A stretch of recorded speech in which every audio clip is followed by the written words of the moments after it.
Ladies and gentlemen, welcome back to LAN Lubbers tournament. We've brought in a special guest this time. We have, for the first time ever on LAN Lubbers, we have Varian. Say hi, Varian. What's up, Crocodile Dundee? How's it going, bud? It's going good. I heard that you had got a haircut especially for this, so I thought I needed to get ready as well. I didn't want to disappoint everyone. Not that... See, you know when you've got a cast going and you should really be able to see Twitch chat?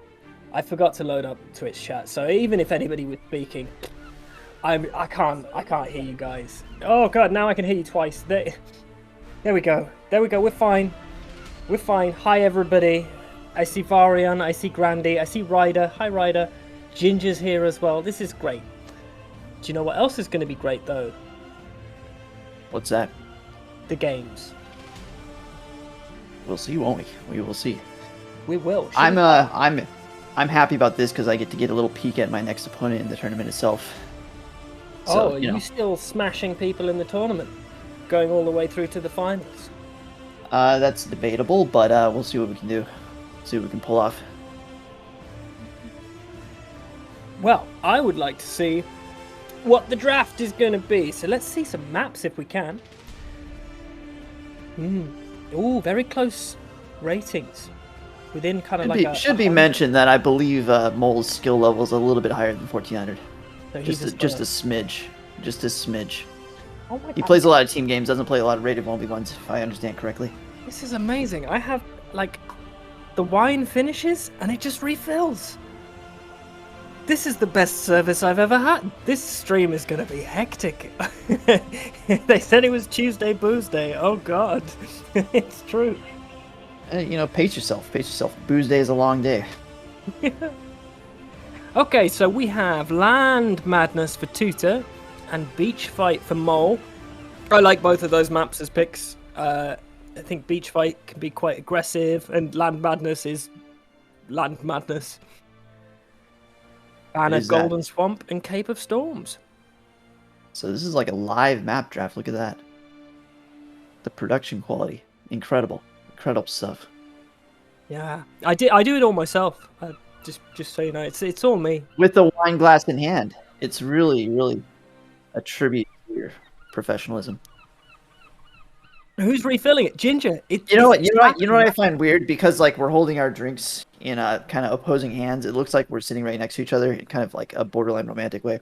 That's nice. I've always wanted a borderline romantic way with you, Varian. It's not happened yet, and I knew you're not the first, and unfortunately, you'll need to get in line. Well, that's okay as long as I'm in the queue. What is also in the queue? Oh, I was in the queue. It went black for me. Is Chaos Pit and Dry River. So we've got bands of Hideout and Islands. So I think lots of aggression, lots of kind of early finish games I could expect. And we're leading in with Gold Rush. Have you got a favorite Gold Rush civ? Gold Rush I feel like is a map of counters. So like you can pick a civ that's good on Gold Rush, but there's probably a map that counters it. I had a very wild game of Hindus versus Mayans on Gold Rush in the last set that I played.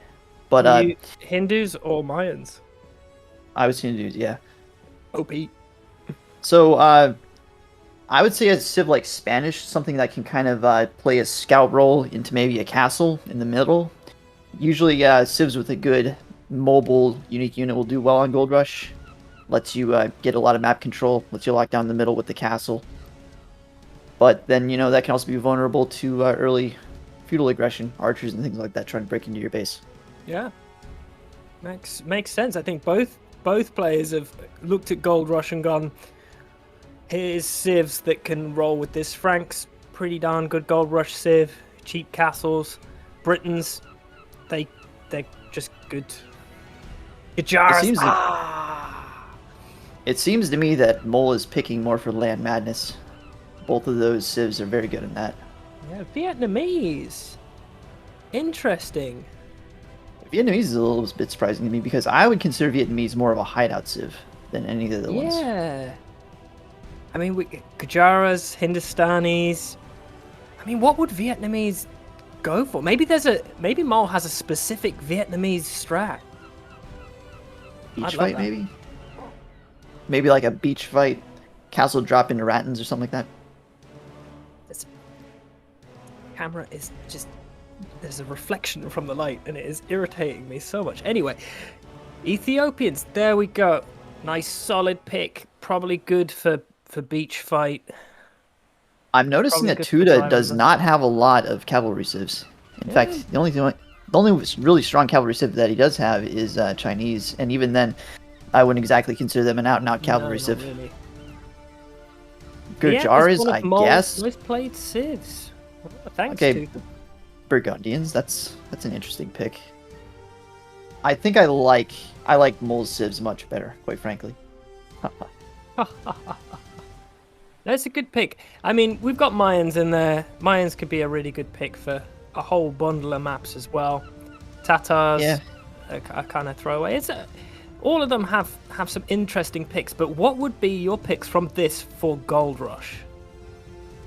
Gold Rush, for Toota, I'm expecting Britons. Britons are kind of like the only, obviously, Gold Rush civ, just because they have the ability to boom into longbows. They have a really good boom. They're very hard to push, and they're very good at holding defensive positions, so Britons make sense for that. For the Mole, I would expect maybe Berbers. Berbers or maybe Franks. Yeah. Honestly, it's hard to go wrong with most of Mole's civs for Gold Rush, I feel like. This is the thing. Gold Rush, I think he should pick Vietnamese. Oh, really? Yeah. You think he should get the Rattans out? I think that Vietnamese can do quite well against the Britons, and Gold Rush, he's banned Gujaras, which I think was a great pick. Banning the Huns over Hindustanis or Franks is interesting to me. I definitely would have picked either of those civs over the Huns to ban, but hey, clearly he did not want to face the lack of houses from his opponent. Well, I think it's just the Huns' momentum, especially on maps like Land Madness, that he doesn't want to deal with. Well, shall we see how right we are with our civ picks and hop into game one, Gold Rush Toota versus the Mole. And we have Britons versus Buddies. Look at you with your 2K IQ plays. Knowing the picks. 2-0, really, if you think about it. It's very impressive. Do you have a preference for Britons or Berbers on this map? I mean, I'm always going to pick Berbers over Britons. Maybe not necessarily in that matchup, but I feel like you really want the mobility and you want the early castle spam that Berbers can do. The real question is whether or not he's going to be able to keep the Briton player out of the middle with their castles, which is what they're probably going to try to do. Yeah. But I think Berbers are a very good civ to do that, just because they have such an insane early castle age.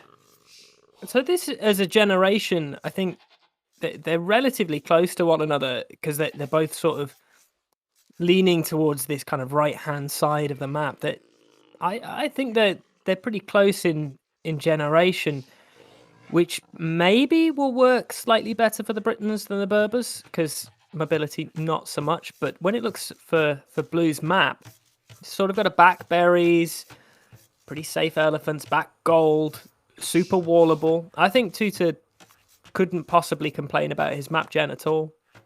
Yeah, I definitely prefer Toota's map to Red's. Red is lacking.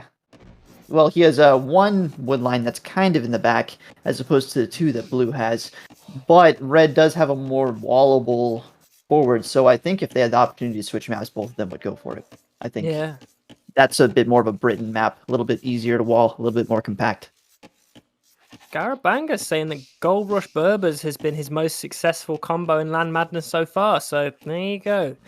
I can definitely believe it.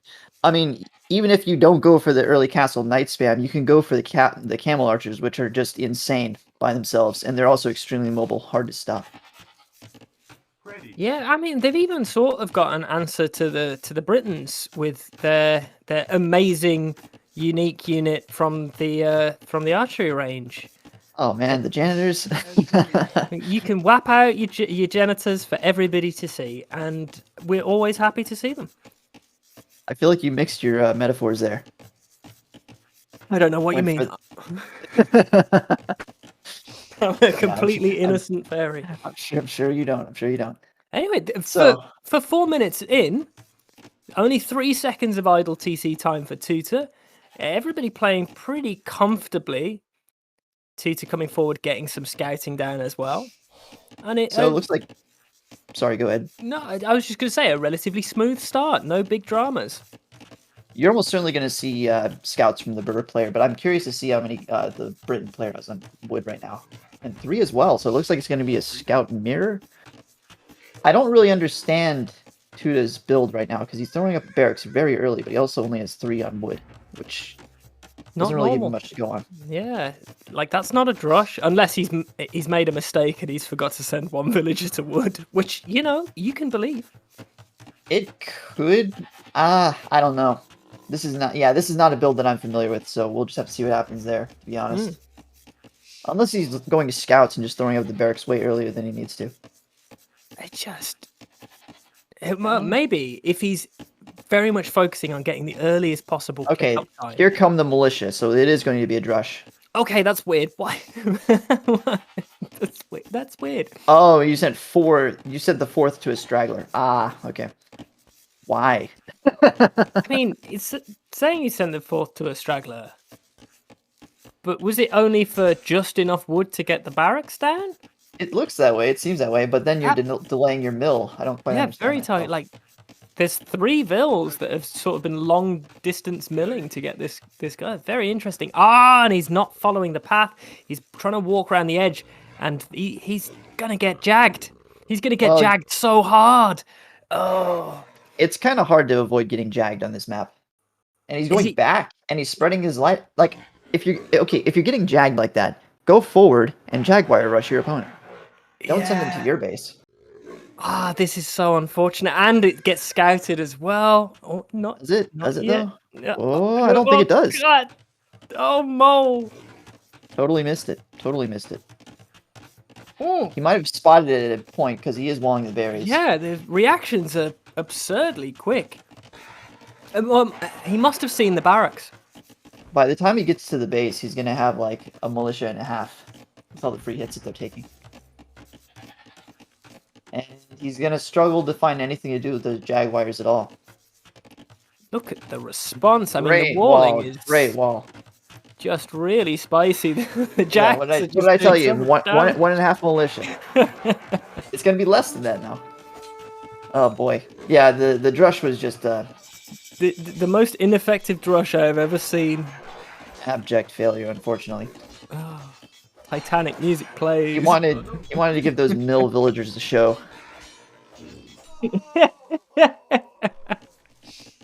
I just want that Titanic flute playing.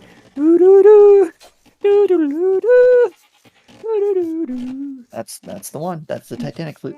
And at the back of that, we've had a whole bunch of idle time. We lose our scout. Basically, Mole is in a great position right now, and Toota is not tootin' happy. Yeah, it all depends on how he reacts to the scout rush at this point, because still not fully walled. When you're coming up against a scout player, you really, on this kind of map, should be walled before the scouts get there. And maybe he will be, but it's not looking great at the moment. Or at least walling the major resources, right? Mm-hmm. Like, but then again, there's so little wood. Because he only had 3 on wood instead of 4 for that early part. He didn't have the wood at the back to wall, really. Well, I can kind of see the rationale for that.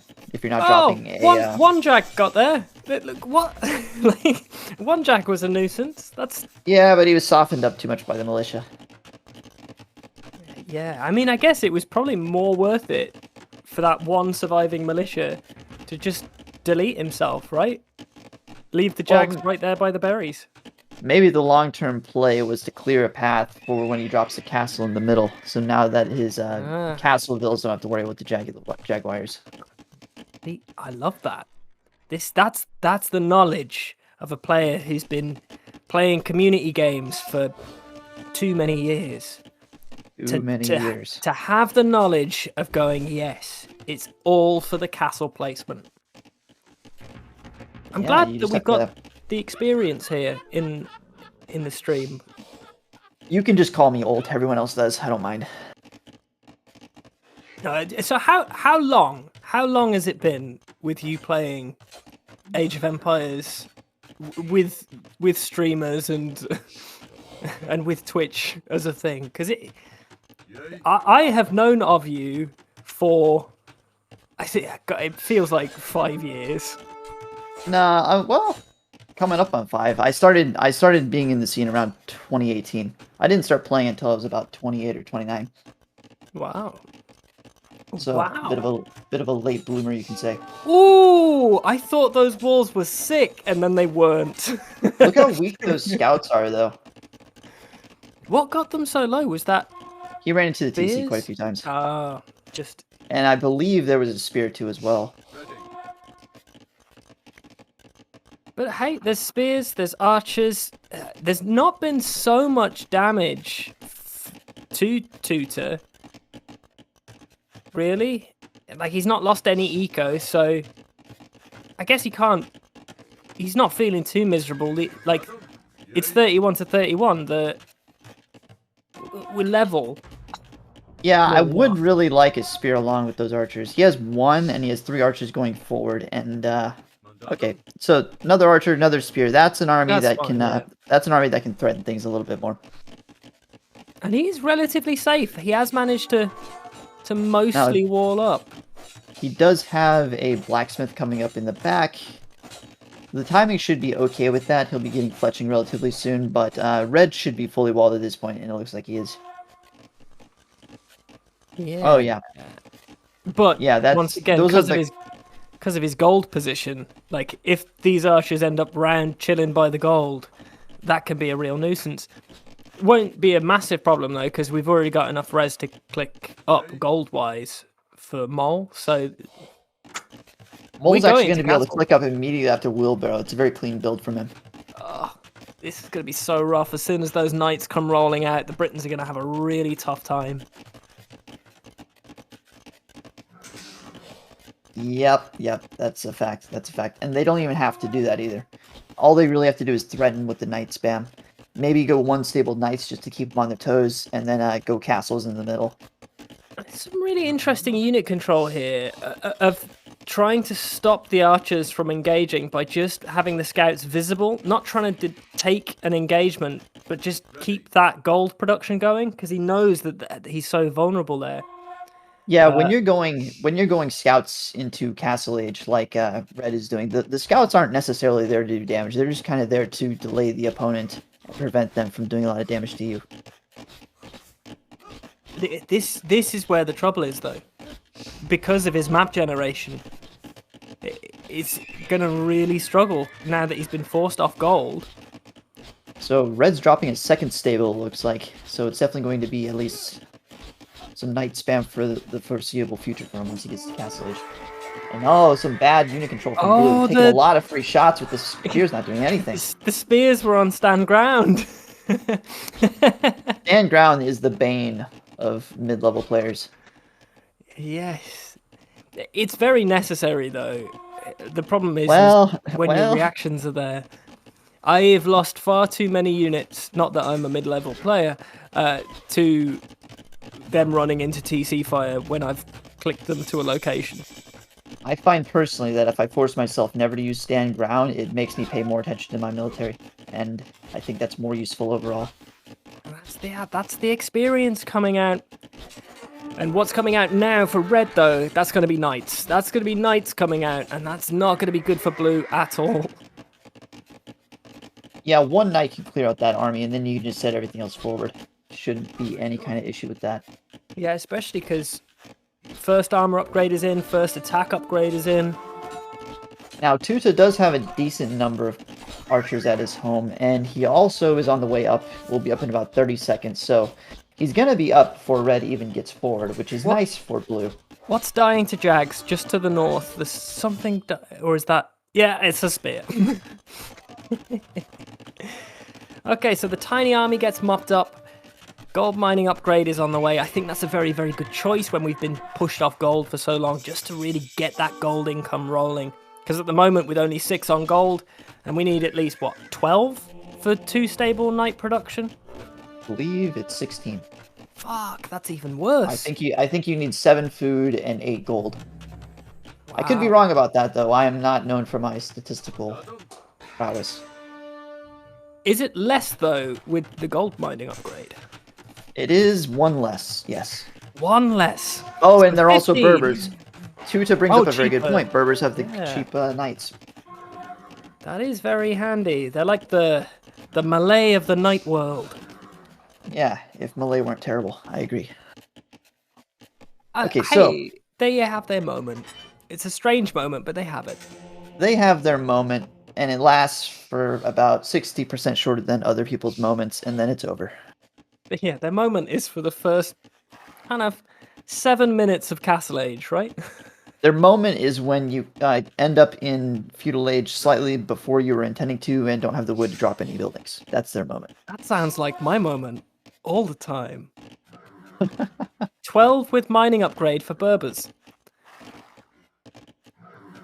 So I wonder if Toota should have dropped a 3rd range, or maybe even gone into pikes. I think maybe going straight into pikes would have been a decent play here, because when you're that slower up to Castle Age, you're never really going to outmass Berbers with crossbows. I mean, we've done a little bit of damage, but this isn't quite enough of a mass to be particularly threatened. Right, like, Mole is pretty safe, other than the fact that he still does not have access to secure gold. Yeah, neither of them have really done too much damage to each other. The ecos are fairly even. Yeah, well, completely. It's 45 to 45. There's been 3 eco kills for Toota compared to Mole, but it's still a pretty even game. Both players are okay, but I do feel like we are going to lose this army now. Yeah, that number of knights with +2 should be able to clear those crossbows, no problem.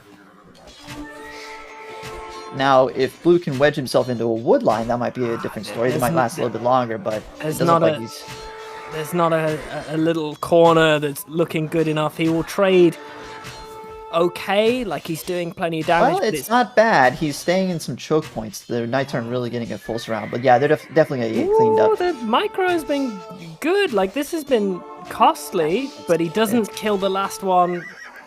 It definitely could have been a lot worse. The micro was very good for Blue. He did about as well as you could expect in that situation. Respect. I'm always impressed when people go for that. But here's the thing. Blue is now going for crossbows and monks. Monks are never a bad play against a knight player. No, but regardless. Like, that's the thing. If he was like 1100, I'd be here going, that's not a good play, dog. Just don't do that. You don't have the mechanics to do that. But 1500, 1500, yeah, you can start to expect people to be able to use control groups smoothly and get some good monkey clicks off. I think people are a little bit more intimidated by monk micro than you need to. I mean, you're clicking one unit, you're clicking on another unit. It's really not that hard. And even suboptimal monk micro will generally do pretty okay against knights. I had a wonderful deathmatch game against, I can't remember who, but they were definitely better than I am. And we both, I think it was in a deathmatch tournament. And I went monk only, and he saw that, and so also went monk only. And I out-monk microed him, and it was great. It's the best thing that I've ever done. So you're telling me deathmatch monks? Deathmatch monks. Okay, that's a wild phrase I never in my life thought I would hear. That's why I bring the joy sometimes. I don't actually need to a little more similar to an acid trip, if you ask me, but I'll take it. Like, I don't need to be wearing this hat right now. Nobody can see me. I'm just. Oh yeah, I already took off all my costumes. I'm just getting a really sweaty forehead. I'm like, oh god, it's getting. I've already ripped off the fake mustache. That's well gone now. Yeah, I've taken my trousers off and everything. See, there you go. 3 knights converted. That is a huge swing in power. Even if you lose the monks, it's still more than worth it.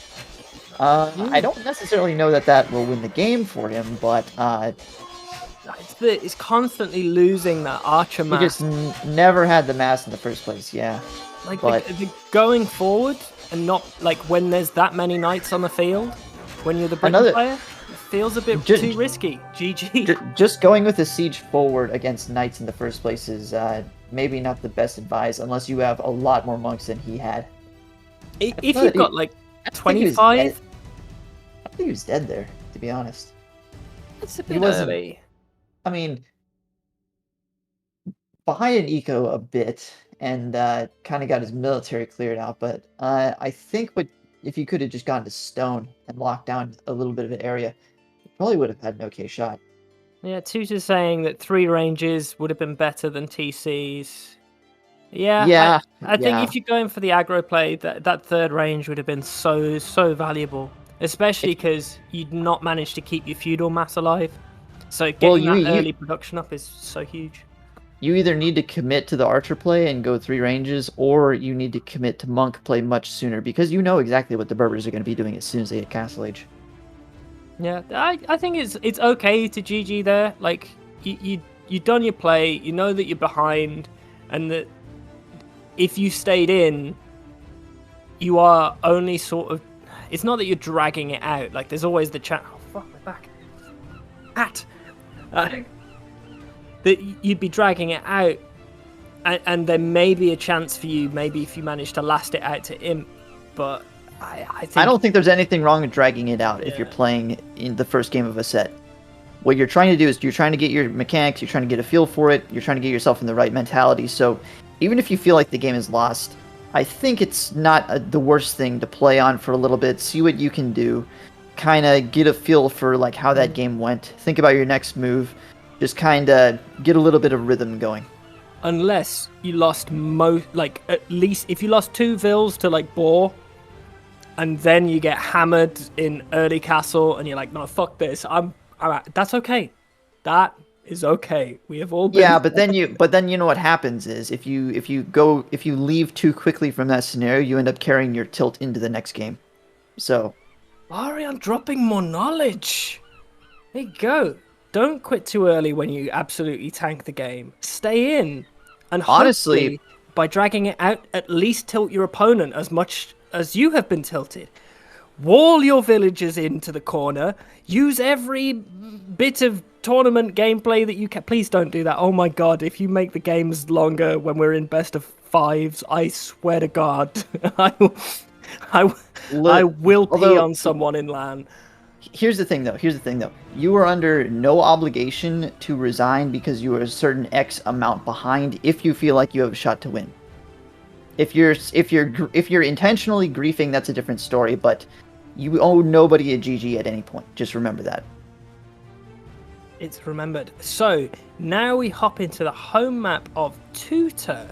So we've got to pick between Land Madness or Dry River. Have you got a map preference? What would be your pick out of Land Madness or Dry River? I think Dry River is pretty one-dimensional. I think it's a bit boring. Although because of that, and because it is a Civ like Japanese, which are insane on that map, it's probably not the worst call. Okay, so Varian leans more towards Dry River. I lean towards Land Madness, but only if there's Marlians there. As there's no Marlians in this Civ pick, basically it's a dead game to me. So, well, what does Toota pick for Land Madness? Land Madness? I honestly don't think he has any obvious Land Madness civs. No, not which is interesting because it's his home map. You could go Ethiopians. You could. I don't know if you should. I would prefer Chinese, quite frankly. I think Chinese are a decent Chinese are a decent shout. The issue with Chinese is that they have a little bit of a slow start. Maybe no, not Burgundians. They really need to have a bit of space to get their eco rolling. I find it bizarre that he picked Land Madness as his home map and then banned Lithuanians and Magyars.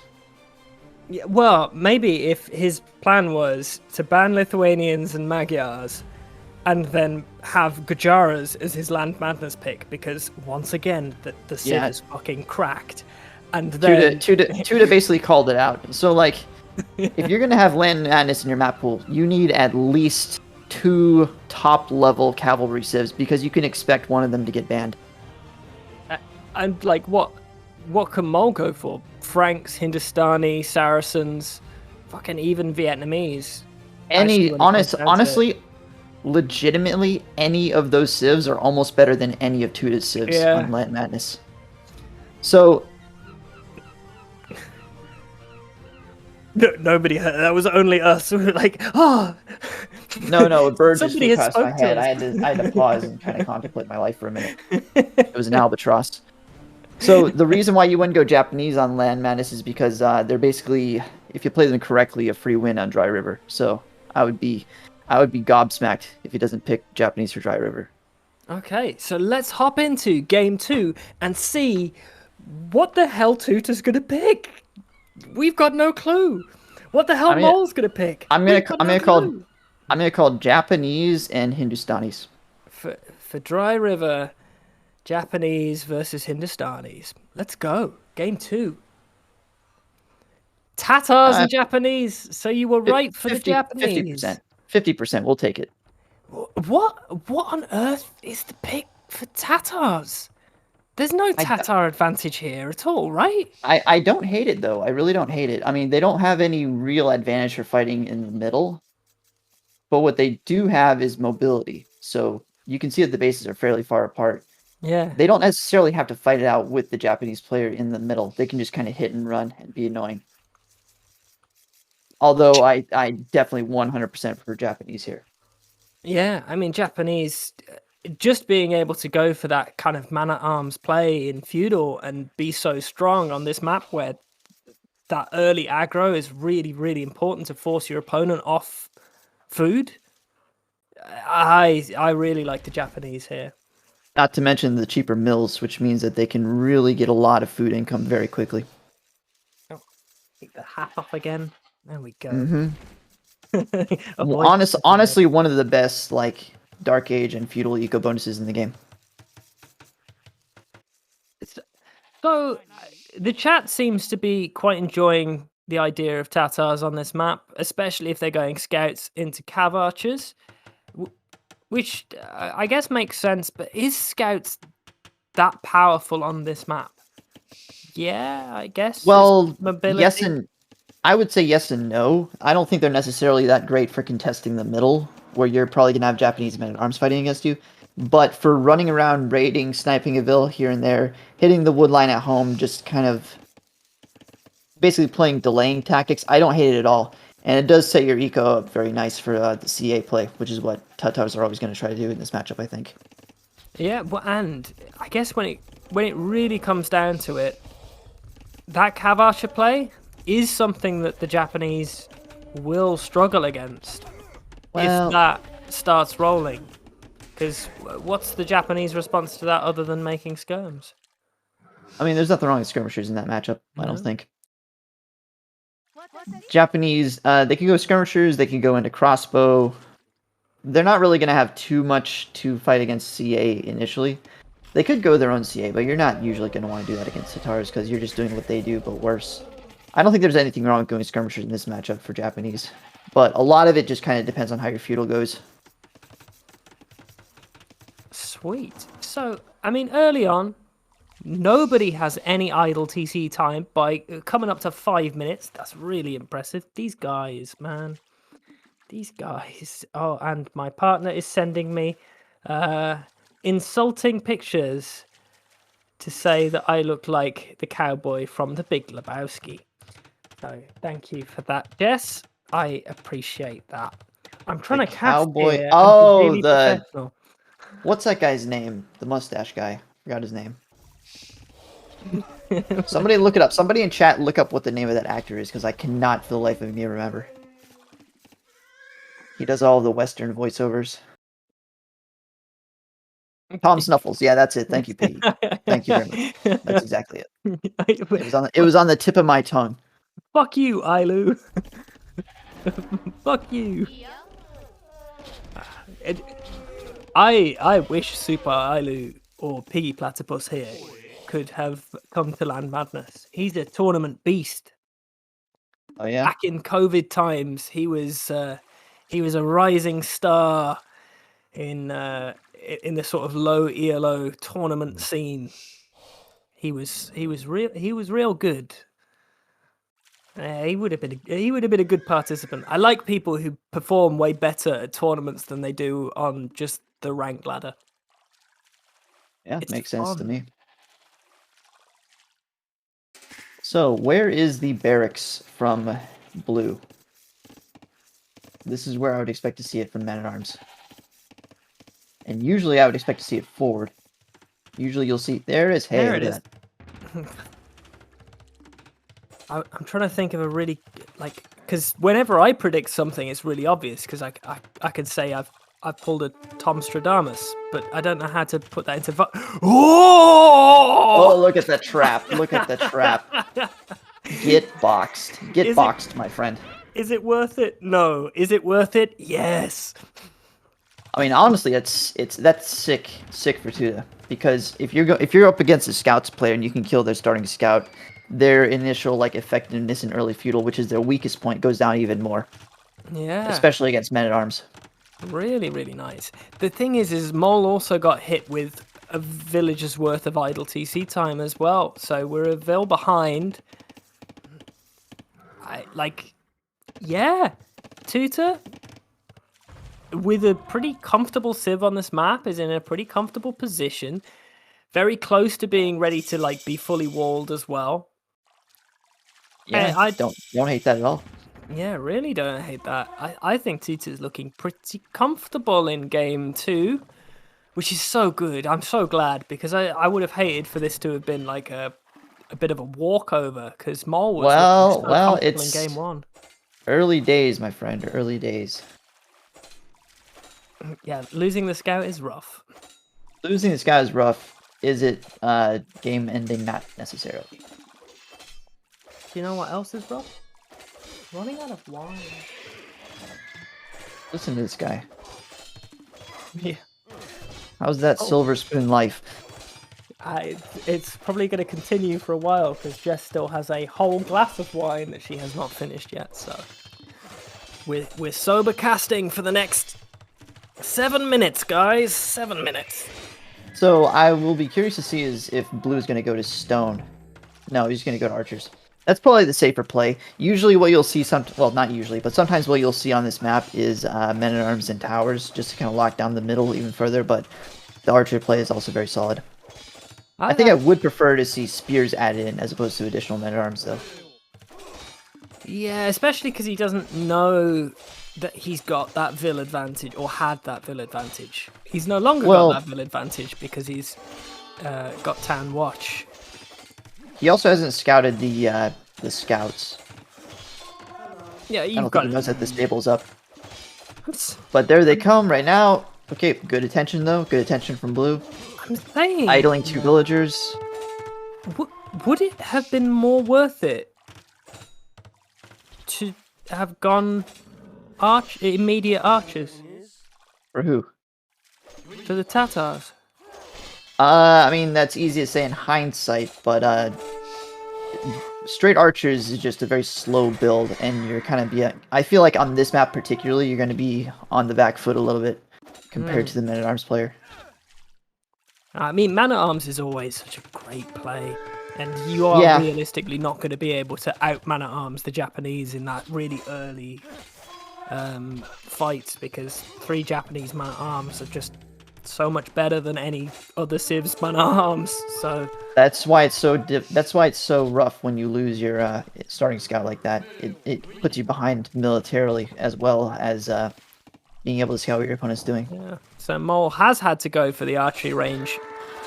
Anyway, maybe he can bait them. No, he can't bait the military into the TC. He has managed to get some good hits off, but he's going to lose far too many scouts right now to the spears. Whole army gets mopped. Yeah, looking rough for red. Looking rough for red. He doesn't really have anything to defend himself, so he's dropping a Tower. tower on those. A very, He's very dropping a tower on necessary his tower. mill. I don't love that tower, quite honestly. It's I understand that that's like pretty much your only food eco, but is there really that much food left in those shortfish? I don't feel like it is. Not worth saving with the tower. But it's kind of all hands on deck at the moment. Hard to The say walls what are the good, optimal play though. is. Lost a Ville. It's just... Walls are good. I really, really don't love how he walled out his gold. Not a fan of that. No, well, there was no like wall planning. That's just that's panicky quick walls, right? Yeah, that's just where the walls kind of landed when they were thrown. I can never do that. If I try and do like some form of response walling, I done fucked up and everything's died. Well, the secret to quick walling is don't do it quick, just do it early. Early beats quick every day of the week. That's fine. What's not fine is Piggy Platypus. He can go fuck himself. Fuck you. Leave my mustache alone. As a fellow mustache enjoyer, I take offense myself. See, like Varion's back at it. Varion says that my mustache is great, Jess. I didn't say that. I specifically did not say that. I am saying that Varion said my mustache is great.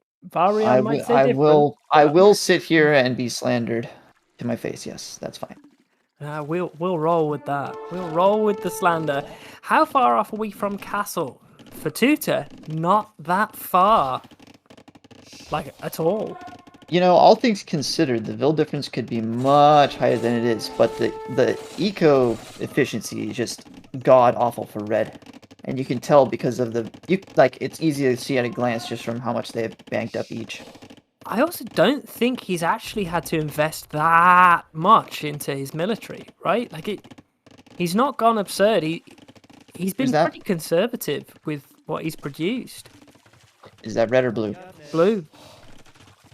Yeah, I mean, the thing about archers is they're a little bit nicer on the eco just because you don't have to wait for the food to come in from the farms. Yeah. You can just mine the gold directly, make the archers, and then stack up food in the meantime. So, all things considered, scouts versus archers, archer players should generally get up faster. I thought those skirms were going to see those archers, because that would have been terrible. It's so important to keep the mass of archers going for the early. Yeah, honestly, blue keeping his archer mass alive right now should be his #1 priority. At this point, you don't really need to do damage. Just get up and then kill all with crossbows once you do. Because, like, if he lost those archers, it means that he needs to actually swap and go for knights instead, right?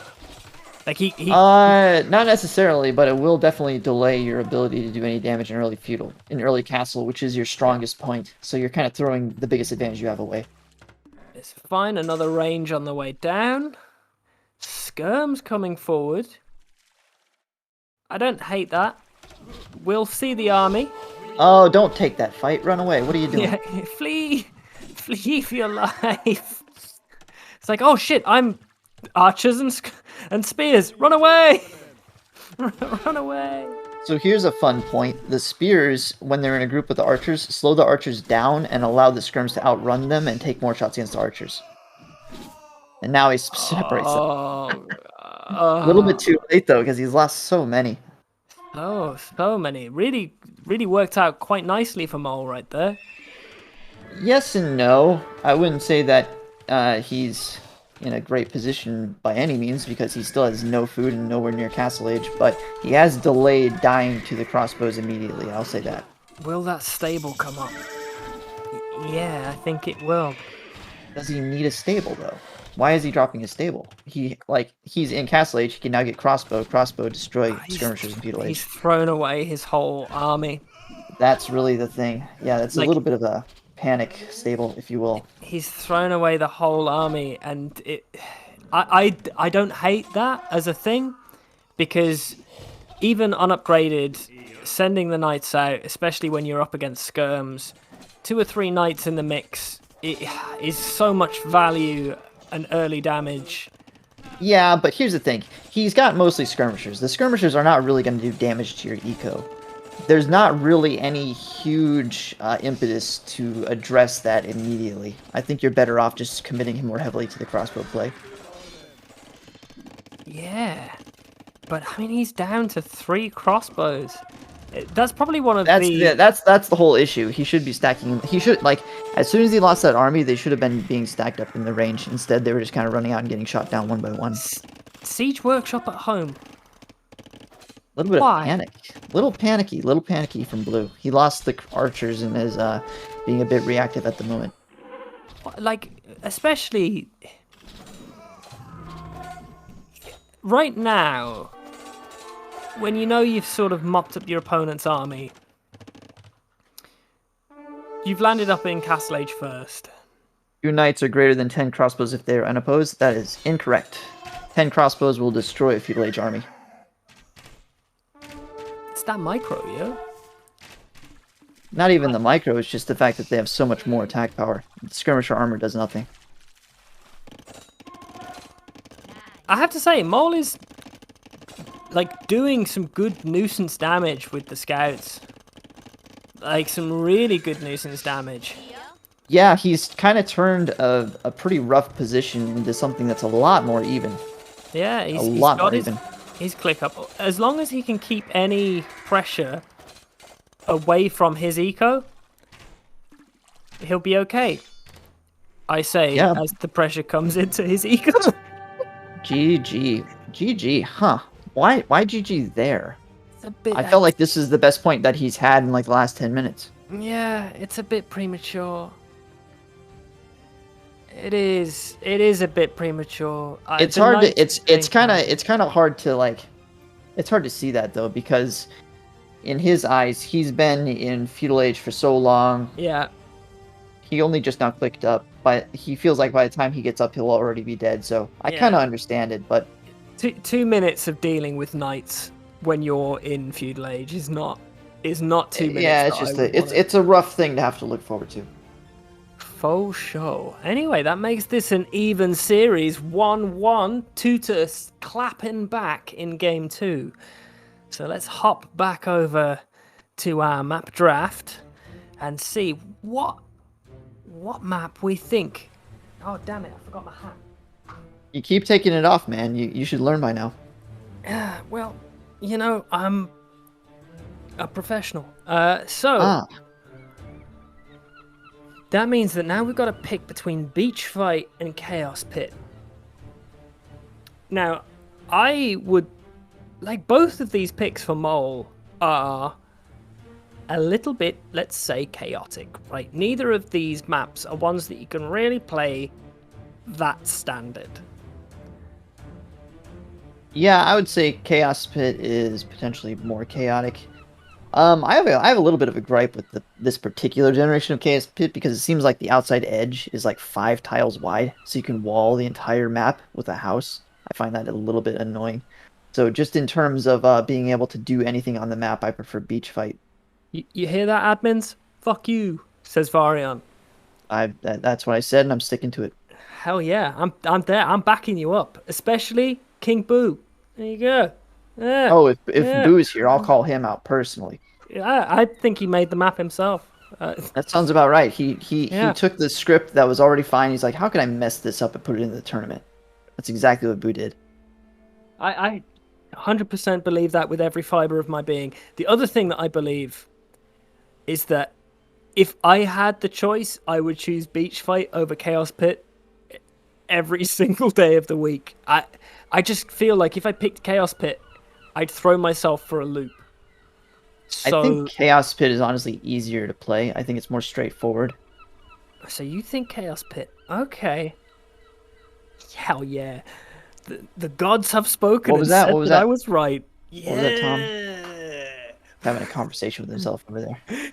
It's terrible. Beach Fight. It's terrible to witness someone losing their mind.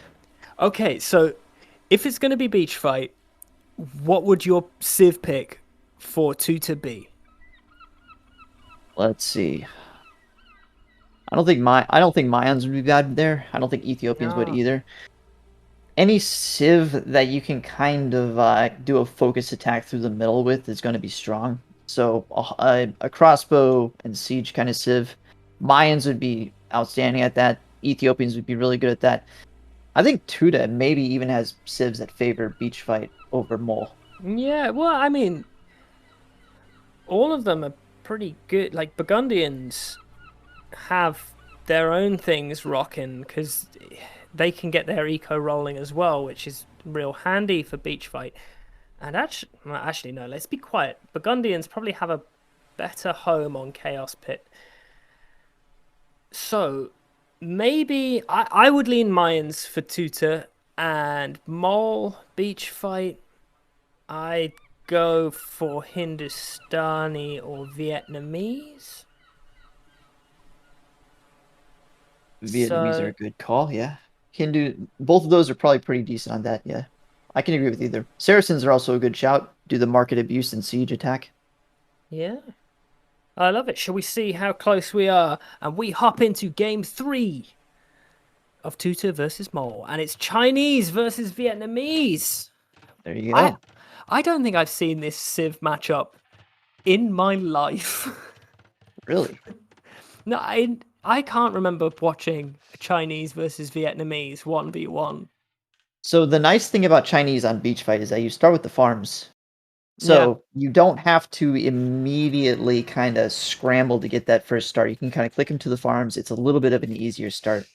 The issue is that farms gather a little bit slower than sheep, and also you can't drop off as easily. So it's a little bit of a give and take there for Chinese on this map, I feel like. Yeah, I don't think that you end up with so much of a massive advantage as Chinese on this map. I mean, it's fine, but as we can see, it's already nearly level already. 6 to 7. Yeah, I mean, 22 seconds, well, 24. A perfect Chinese start is one villager behind, and he's not far off that at all, He's not so I far don't off think there's that. anything wrong with that. Tuta's an absolute geezer. A little bit later in finding some sheep, I guess, but So here's a fun yes. fact. When I played this map in my last set, I was not aware that the sheep only spawned on the outside, and my opponent came forward and took all of them. I found Wow. 0 sheep in my map, the whole thing. This is a terrifying map for Gajaras. Just throwing that out there. Honestly, I think it's busted that Gujaras and this map are in the same pool. And there's a reason I think that they're pretty much banned every single time. I agree. I completely agree with that. I think Gajaras are or can be really, really absurd. The fact that they're like a gold Byzantines, like they counter everything, and with all of those counters, have a kind of, it's not necessarily an absurd eco, but they have an eco to roll with it as well. I think Gajaras are a great civ. Probably leaning on the kind of broken side of great. Gujaras are the kind of civ that I hate to play with, and I also hate to play against. So that's an easy global ban, if you ask me. I can feel that. Vietnamese, however, definitely not. I really like Vietnamese as a civ. I don't think they're underrated. But I do think that just knowing where your opponent is right at the start of the Vietnamese are game. like a solid B tier civ on pretty much every map. Yeah. That's always a good thing. The fact that they're an archer civ that can throw down some cavalry, right? The fact that they can still play that game if they want to, if they need to, I think is really, really useful. And the Vietnamese elephants are pretty fucking decent. I think you can kind of think about Vietnamese as if they're a little bit discount Chinese. Yeah. Only they have a better unique unit. For sure. Oh, yeah, for sure.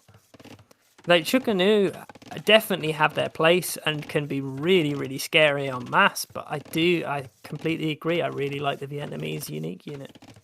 Rattans are beasts. So an interesting thing, a little wrinkle about this map is that they took away the map, the mangonel deleting bug. So it's much more difficult now to defend from the bottom of a hill against siege. Is that And actually King Boo can attest to that because we played me and Boo were on opposite flanks in a beach fight game, and I was able to pretty easily defend from his siege push from the bottom of a hill with the mango delete trick, and it was just so busted, and I'm glad that it's gone. Really, I kind of liked it. There was nothing more satisfying than seeing somebody try to do the mango delete trick and it completely whiffing and them just deleting their mangonel. I loved that. That brought me so much joy. That's a good time. I agree. There's nothing that's pretty choice, but Oh, but how much better will it be now, knowing that the delete trick is gone, and then seeing somebody actually try and do it still, and then whiffing? Oh, that'll be like layers and layers of joy. That'll be like a joy trifle. that's honestly that's just a little bit embarrassing. You should probably just GG if you do that stuff. Hey, it sounds exactly like me as a player. Okay, I didn't know people went into that with a plan to do so. Look, planning for failure, I'm there. I'm rolling in that AoE failure and have been for too many years. A little bit of an AoE masochist. That's what I'm picking up. Well, there's not many people that can kind of been playing Age of Empires for like 5 years who are still chilling at 1100. Have you met Philster? That's the thing. Philster's special. Like, he's an amazing, unique player who has been around forever and has cultivated his style. I'm just bad. So you wish you were special. You're a creep. Nobody likes you. I'm just a weirdo. What the hell am I doing here? What are you doing here? I don't belong here. Understand. Got it. Okay, so we're pretty even right now, except that Toota has nearly a goddamn minute of idle TC time over Mole. And yeah. I mean, like, some of that is due to the Chinese start, but there's probably an extra villager's worth in there that is not really accounted for in that way. Drush coming forward from blue, and it's actually going to be men-at-arms in 30 seconds. Right as the archery range comes up, and I don't know why he's attacking the archery range. The woodline's right there. Panic? Maybe? I don't know. Hard to say. The attacking the range isn't great. Like, I kind of feel like if you don't spot something, you do want to do as close to a full circle of your opponent's base, just to see what you can hit. Yeah. The home base at Beach Fight is a little bit compact, so I can kind of understand if you feel like there's not much to hit. The fuck, Mole? That was tidy. That was so good. Look at this gut, Mole. Take this fucking timeout. That was ridiculous. I'm just gonna be honest. I don't feel like the Drush / Men-at-Arms have been doing blue any favors in the set, with the exception of last game. Last game was very solid. And he deserved that timeout for that. Holy shit. So those Men-at-Arms kind of admitted their failings. They're just gonna sit there and take their lumps. It looks like. Not really gonna contest that too much. Sometimes you gotta know when you're licked, I guess. Yeah. I'm still not over it. Hold on. Viper. You turned it around. Like, I'm very impressed with Mole's position. Oh, you're still on about the angled quick wall. Yeah, I mean, I was super happy with that. But also, Mole has been idled to an even extent now. The panic has set in. There's been enough pressure from Toota to really throw him off his game a little bit. This will level out. I do think that we'll probably reach Castle Age. Nobody's been able to do that much damage. And we're even. We goddamn even again. Look at the difference in the wood lines. All of Blue's wood lines are very thin, very rangeable from the other side. Whereas Red has these extremely thick, extremely big wood lines. Don't you just love thick wood lines? I love a thick wood line, let me tell you. Yeah, that's it. We can be happy that Mole has thick wood. Yep, that's exactly what I said verbatim. I Ooh. agree. I knew it. I absolutely knew it. This map is, and will continue to be, a little bit strange to me. Yeah, I mean it is a strange map. It's Interestingly, neither of them have gone out to the food on the no, top and bottom that's corners. it. Like nobody ever does. I do. I find that very useful, especially when you know for a fact that you're on a side of that. Sometimes you'll spawn on the sides of the gold corners, so you don't really 100% know that the opponent won't go to one or the other. But if you have kind of like an isolated corner like that, I think it's a great idea to go out there with a few bills, get some free food. What's the civ with the slightly faster villages? Berbers. Berbers. Then does that make Berbers a good pick for this map because they can get up to that food faster than any other civ? Well, if you look at the minimap, it's not actually that far away. Not Now, with imagine this- imagine getting like 6 Mongol villagers up into one of those corners. It would be worth it for the Mongols, but at the same time, if you're up against the Mongols on this map, you know that they've gone up there, right? Like they Yeah, will but have you done. can defend it. I mean, it goes the other way too, right? You're Mongols. They know you're gonna go up there. You know they know they're gonna go up there, so you would go to defend it because you really can't afford not to. Like that's just an obscene amount of food And look, for Mongols to eat for free. Toota has gone there. He has made that fight. This was not good micro for Mole. Mole has microed into every single. Well, I archer don't know. volley there. It's fairly even. They pretty much negated each other. The interesting thing is that Toota is adding in scouts, which is really going to delay his castle age, and you can see that because red is up and blue is not. And I feel like if Mole had just stood still, he probably would have got a better engagement there. Yeah, over micro is definitely a thing. But hey, I think moving down, grabbing some extra food for Toota will be really, really useful. I'd say this is even, other than for the fact that the Vietnamese are all the way. Oh, there's a hole. The real problem with going out to the Oh, bottom... Hey, there you go.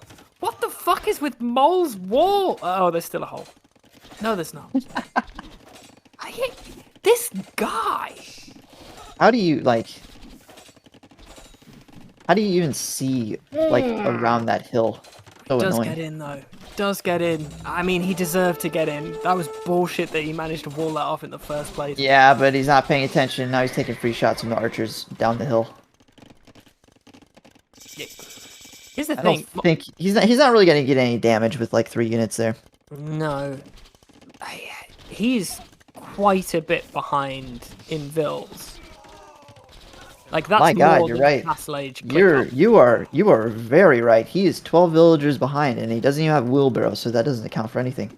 Oh, yeah. But I mean, at the same he's time, all the way up in Castle. Like there is 2 minutes, but that's not 2 minutes. I don't understand.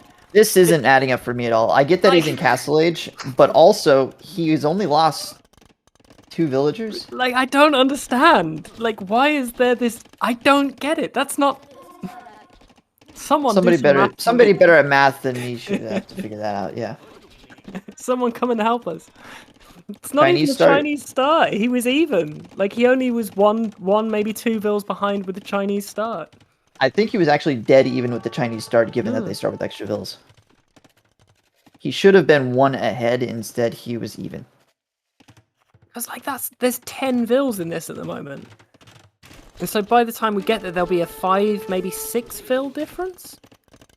Yeah, but red has crossbows out now. Blue still has a minute to go on his Castle Age. Not really making a lot of military. Going into a few skirmishes, it looks like, but... There's not a massive crossbows, right? So No, there's not a massive anything. It's 10 to 8 military, so... But, I mean, 5 crossbows can still more than kill villagers. That's not the issue. but look at that. That's a really handy gold position. And really, the So nicest secure. thing about getting up early with crossbows is the threat that you're bringing to their base, which prevents them from going forward and threatening you.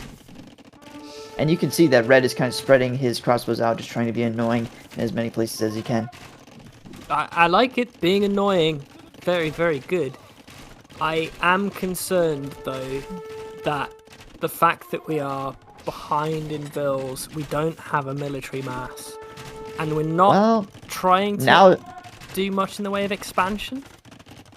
yeah, at the same time, now that blue is up, he's only 6 villagers ahead, which still doesn't quite add up, but it's not the end of the world. 41 to 46, that's like a 10% difference. It could be a lot worse.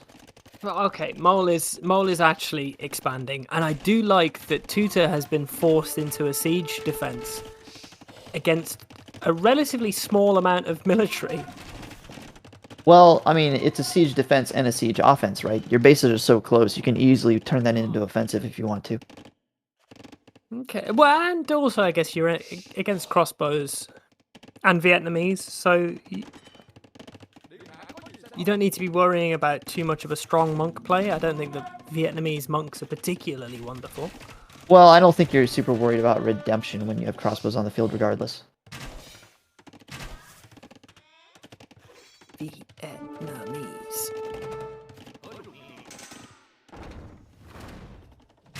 Yeah. That was a whiff.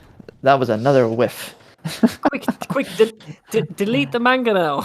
See, the important thing about when you're attack grounding with mangonels is if you don't know where you're shooting, neither does the opponent. So they can't dodge you, right? Yes. Oh, the boy, here comes the knights. Here comes the knights. Fucking Vietnamese. I think it's so good. I think it's I mean, so he good. almost hit the knights. Like, just 2 knights into the mix, and being able to do that and know that you could upgrade those knights if you needed to, I think is so powerful. Because I also think that a lot of people don't actually even consider the knight play from the Vietnamese at all, because they just almost treat them like they're a meso civ, when they're really, really not. Well, I mean, I probably go one range into knights, one range archers into knights pretty often as Vietnamese. Absolutely nothing wrong with that. No, I think it's a great play, and clearly you are a sensible man for doing that. Feels like blue is a little bit penned in at the moment. Doesn't really have wood that he can comfortably take. Hasn't expanded elsewhere. Doesn't really have a lot of military options at the moment either. So not looking great for Toota. He is still 2 vills ahead though. But it's the idols. Like, you be Oh, as God. many vills ahead as you like when they're all just stood there having a fucking Completely union break. out his gold. Completely mined out his gold. It's gone. Mole has... Like, if Mole keeps playing this exactly like Mole is, Mole has this with a cherry on top. Like, there is so little that Toota can do right now. He's sent the villagers forward into the night, into the GG. Oh, God. Yeah. It just seemed like he didn't GG because he was losing. He GG'd because he ran out of ideas, quite honestly. Yeah, I mean, he still has plenty of gold in the bank. You just clicked map, didn't look at vills. Yeah, that was a weird one. That was a very weird one.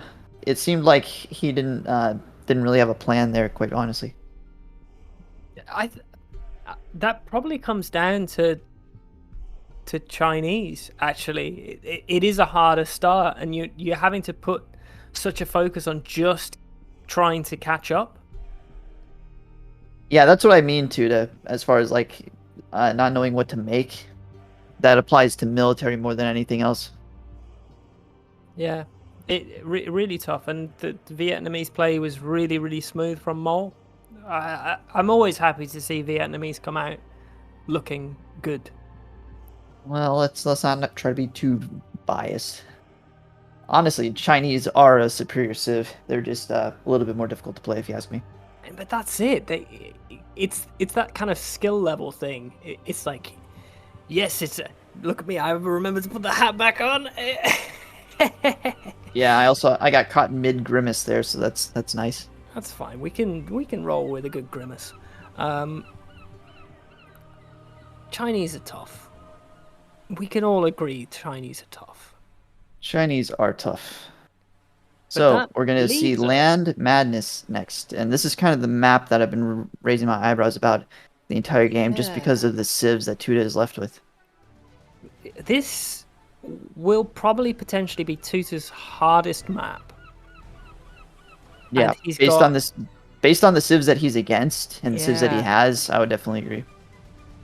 because Mayans Franks, nah, not great. I mean, I Ethiopian think Franks, maybe. Burgundians you're a Franks, little bit eh. you're a little bit forced to play into the scouts into Castle Age Cavaliers Burgundians. I don't really see any other like strong options. Maybe Mayans, but then you're going to be lacking mobility. But here's the thing, you're now having to call 50-50 whether you're going up against Franks or up against Hindustani. And Hindustani on open maps are currently kind of absurd as well.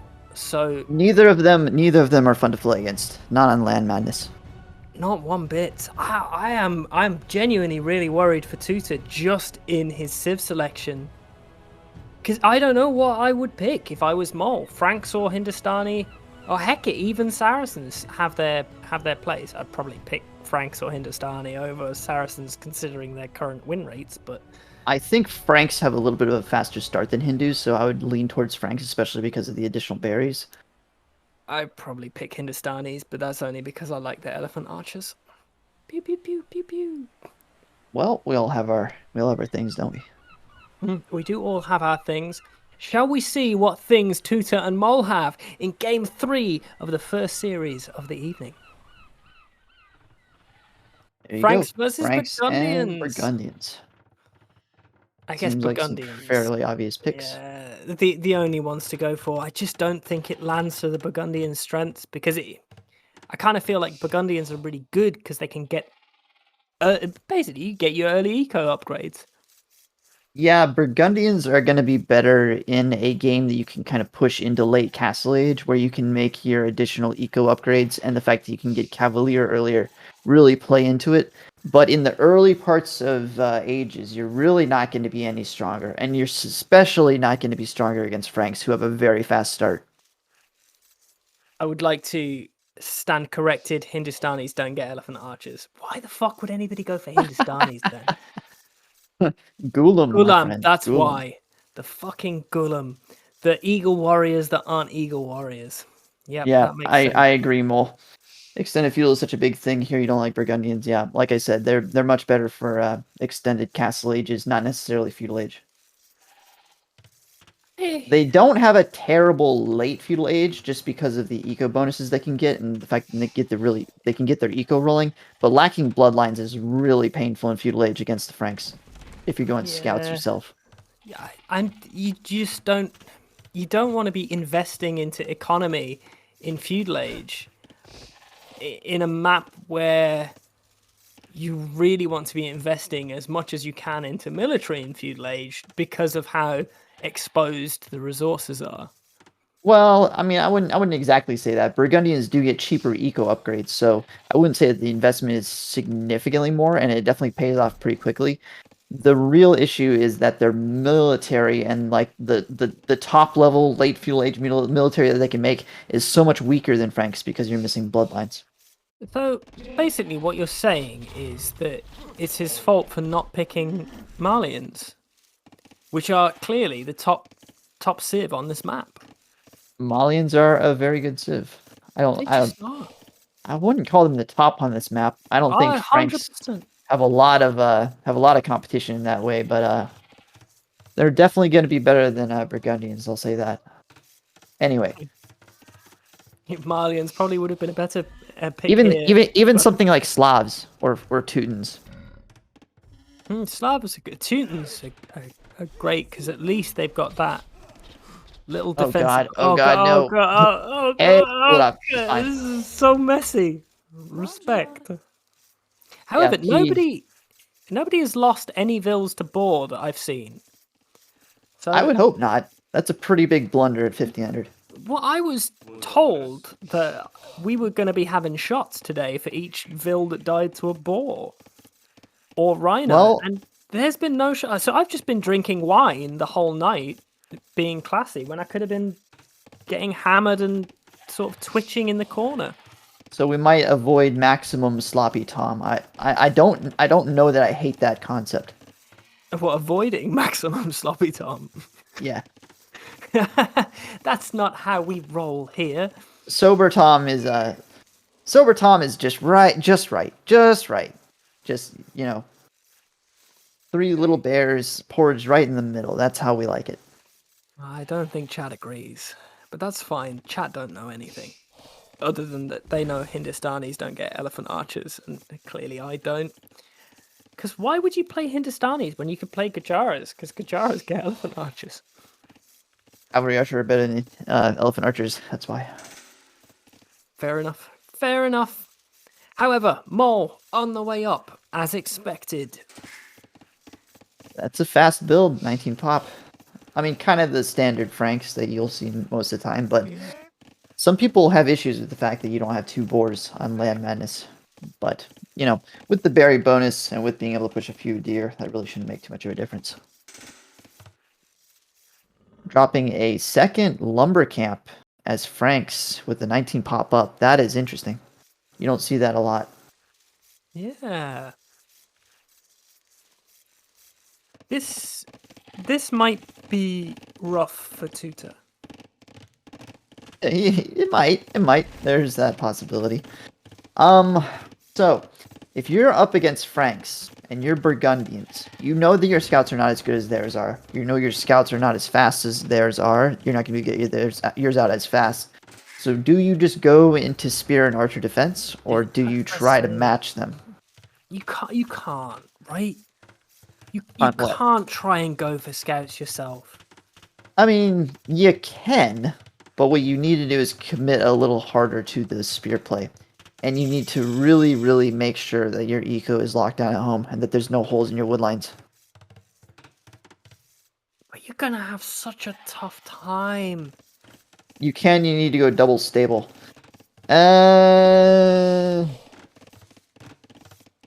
think instead of a stable, you'd be better off getting blacksmith upgrades, honestly. I'm not a fan of double stable with no blacksmith.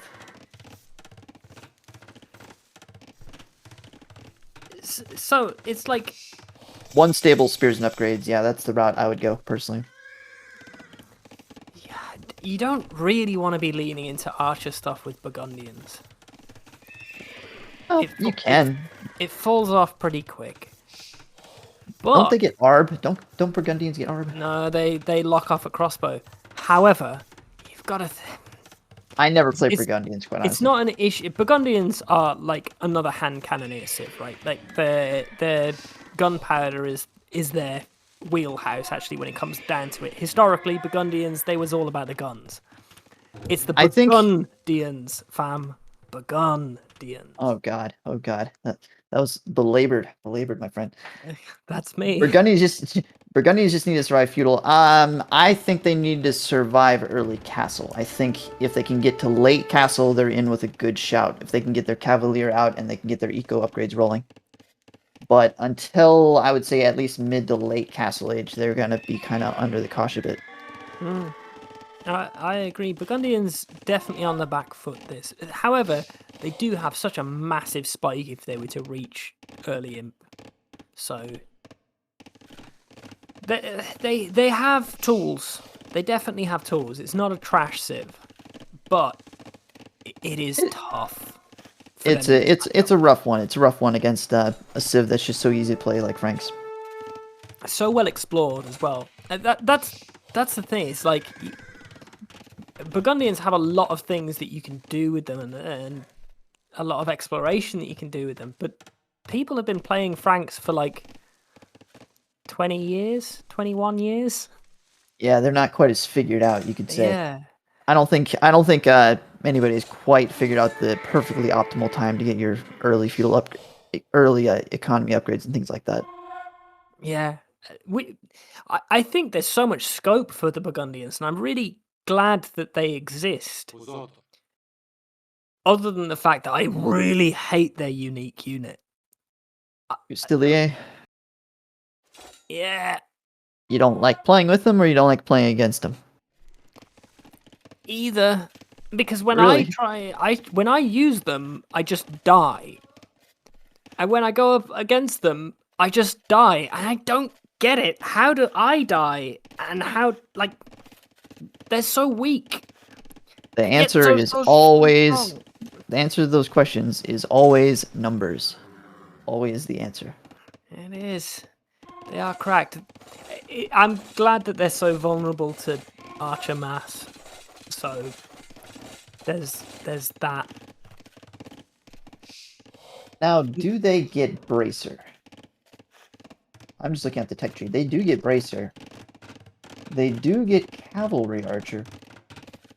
They don't get bloodlines, so that's not great.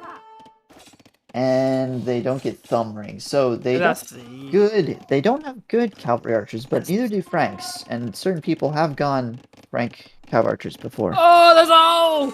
Oh, no! Disaster! See, this is exactly the thing you want to avoid as Burgundians is taking eco losses in feudal. Oh god, the one Vil hid. she stayed alive. She hid next to the wall. She made herself one with the palisade. Ah, blue blending in. Think emotionally unavailable thoughts. There's a wall there. The reaction was quick there. Bear in mind, those scouts got in on that wood line, and we only took one Vil loss. That's not the end of the world there. That's pretty decent. At the same time, we are end of the world. Near enough 5 Vils behind. So I like what Blue has done in terms of eco upgrades. He's gotten the second wood upgrade, but not heavy plow yet. Heavy plow really doesn't pay off until you start having a lot of farms come due to get renewed. And even then... More pathing!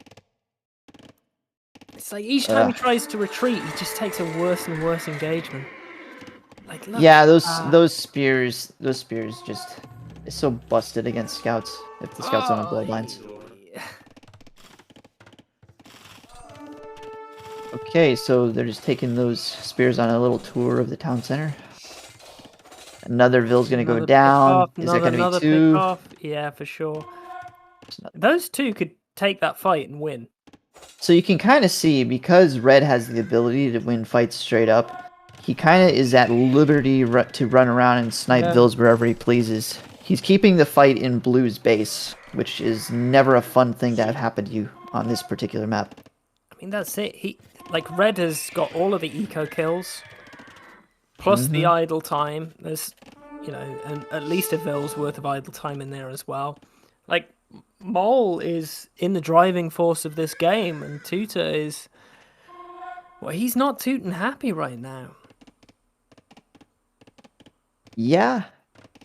On the other hand, Toota does have wheelbarrow. Red does not, so that accounts for 3 of those Vils. So he's actually only 3 Vils behind.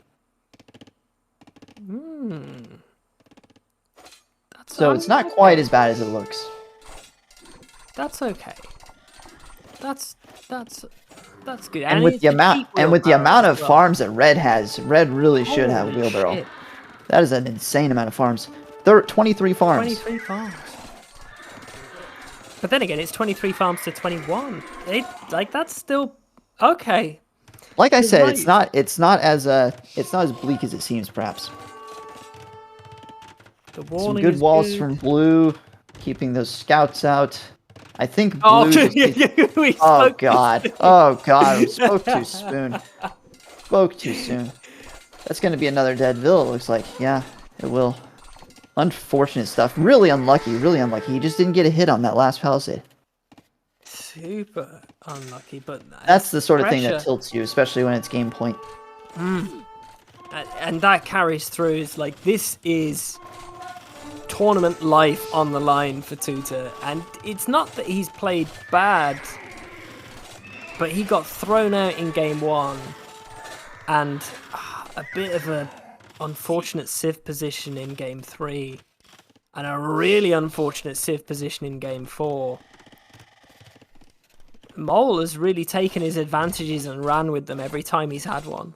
So, really impressive play. He's definitely kind of punished the map and Civ vulnerabilities. So, a little bit of an out-drafting, you could say. Yeah, well, as soon as drafting is a part of a tournament, it's a thing that you've got to take seriously. I kind of seriously think the GG won't be that far away, because we've got in on the gold, more Vils have been picked off, Castle Age is on the way. Just losing Vils left, right, and center. He's also not up to Castle Age, not even close. Mole is up to Castle Age, so if he hasn't GG'd by the time Castle Age comes in, I would be amazed if he doesn't. This is punishment all over. Bear in mind that Toota is clearly a pretty darn good player as well. This is honestly just what Franks do on this map. They overwhelm you, they keep you in your base, they force mistakes, they get little vill kills here and there because you can't take the fight to them as easily. Yeah. Real tough. If only he'd picked Malians. So I would think if you had to make a metric of what makes you win games on LAN Madness, the number one thing is keeping the fights in your opponent's base, because that makes your opponent's eco inefficient. It allows you to pick out villagers, and it just protects you so well at home. All I'm saying is that my metric is that I currently have 100% win rate on LAN Madness with Malians. That's it. That's the only thing I have. Well, we can play later if you want to. No, I don't want to lose my 100% win rate. It's staying there.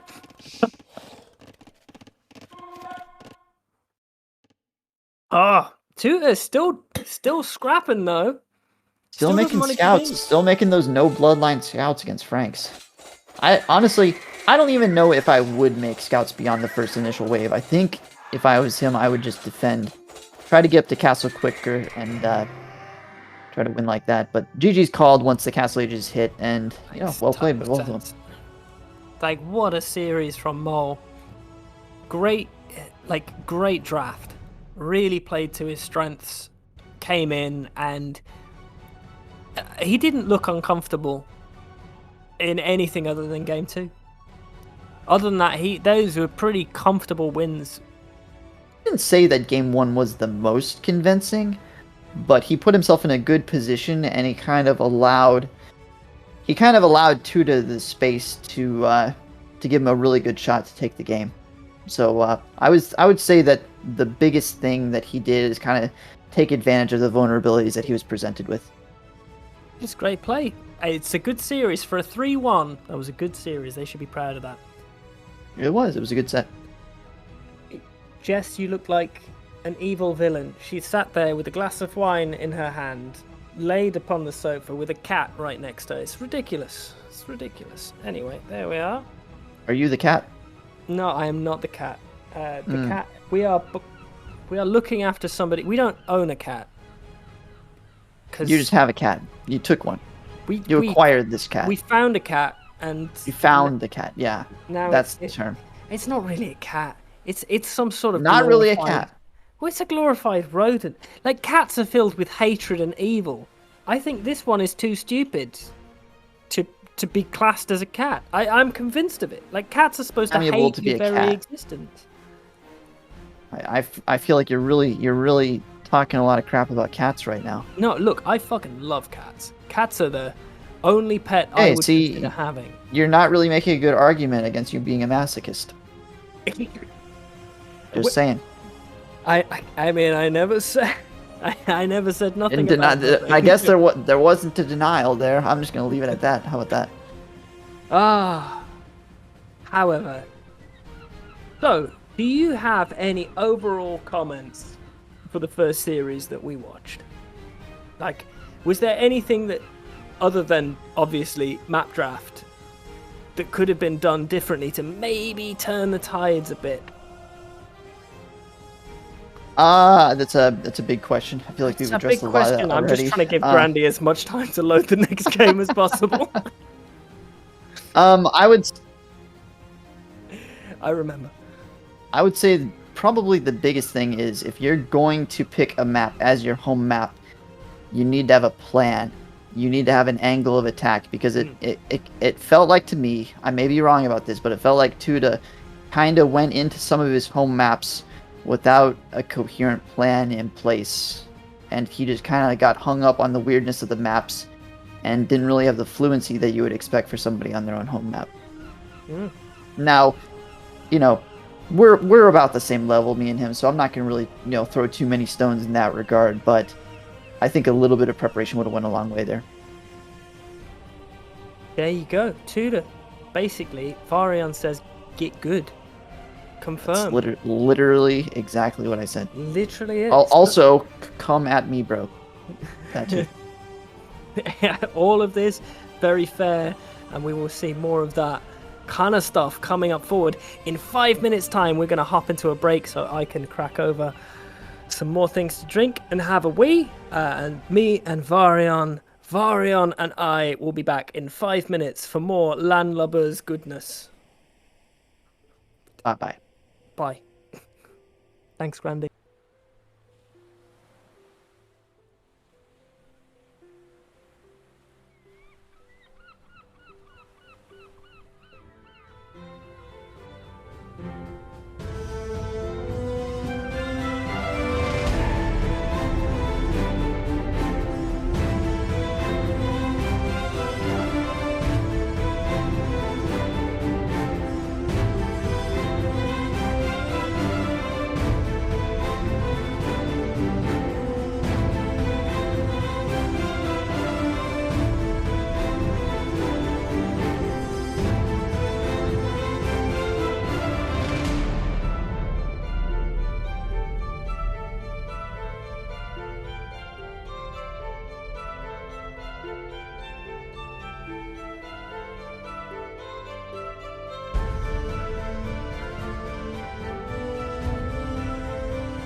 We are back from outer space. We've just walked in with this sad look upon our face.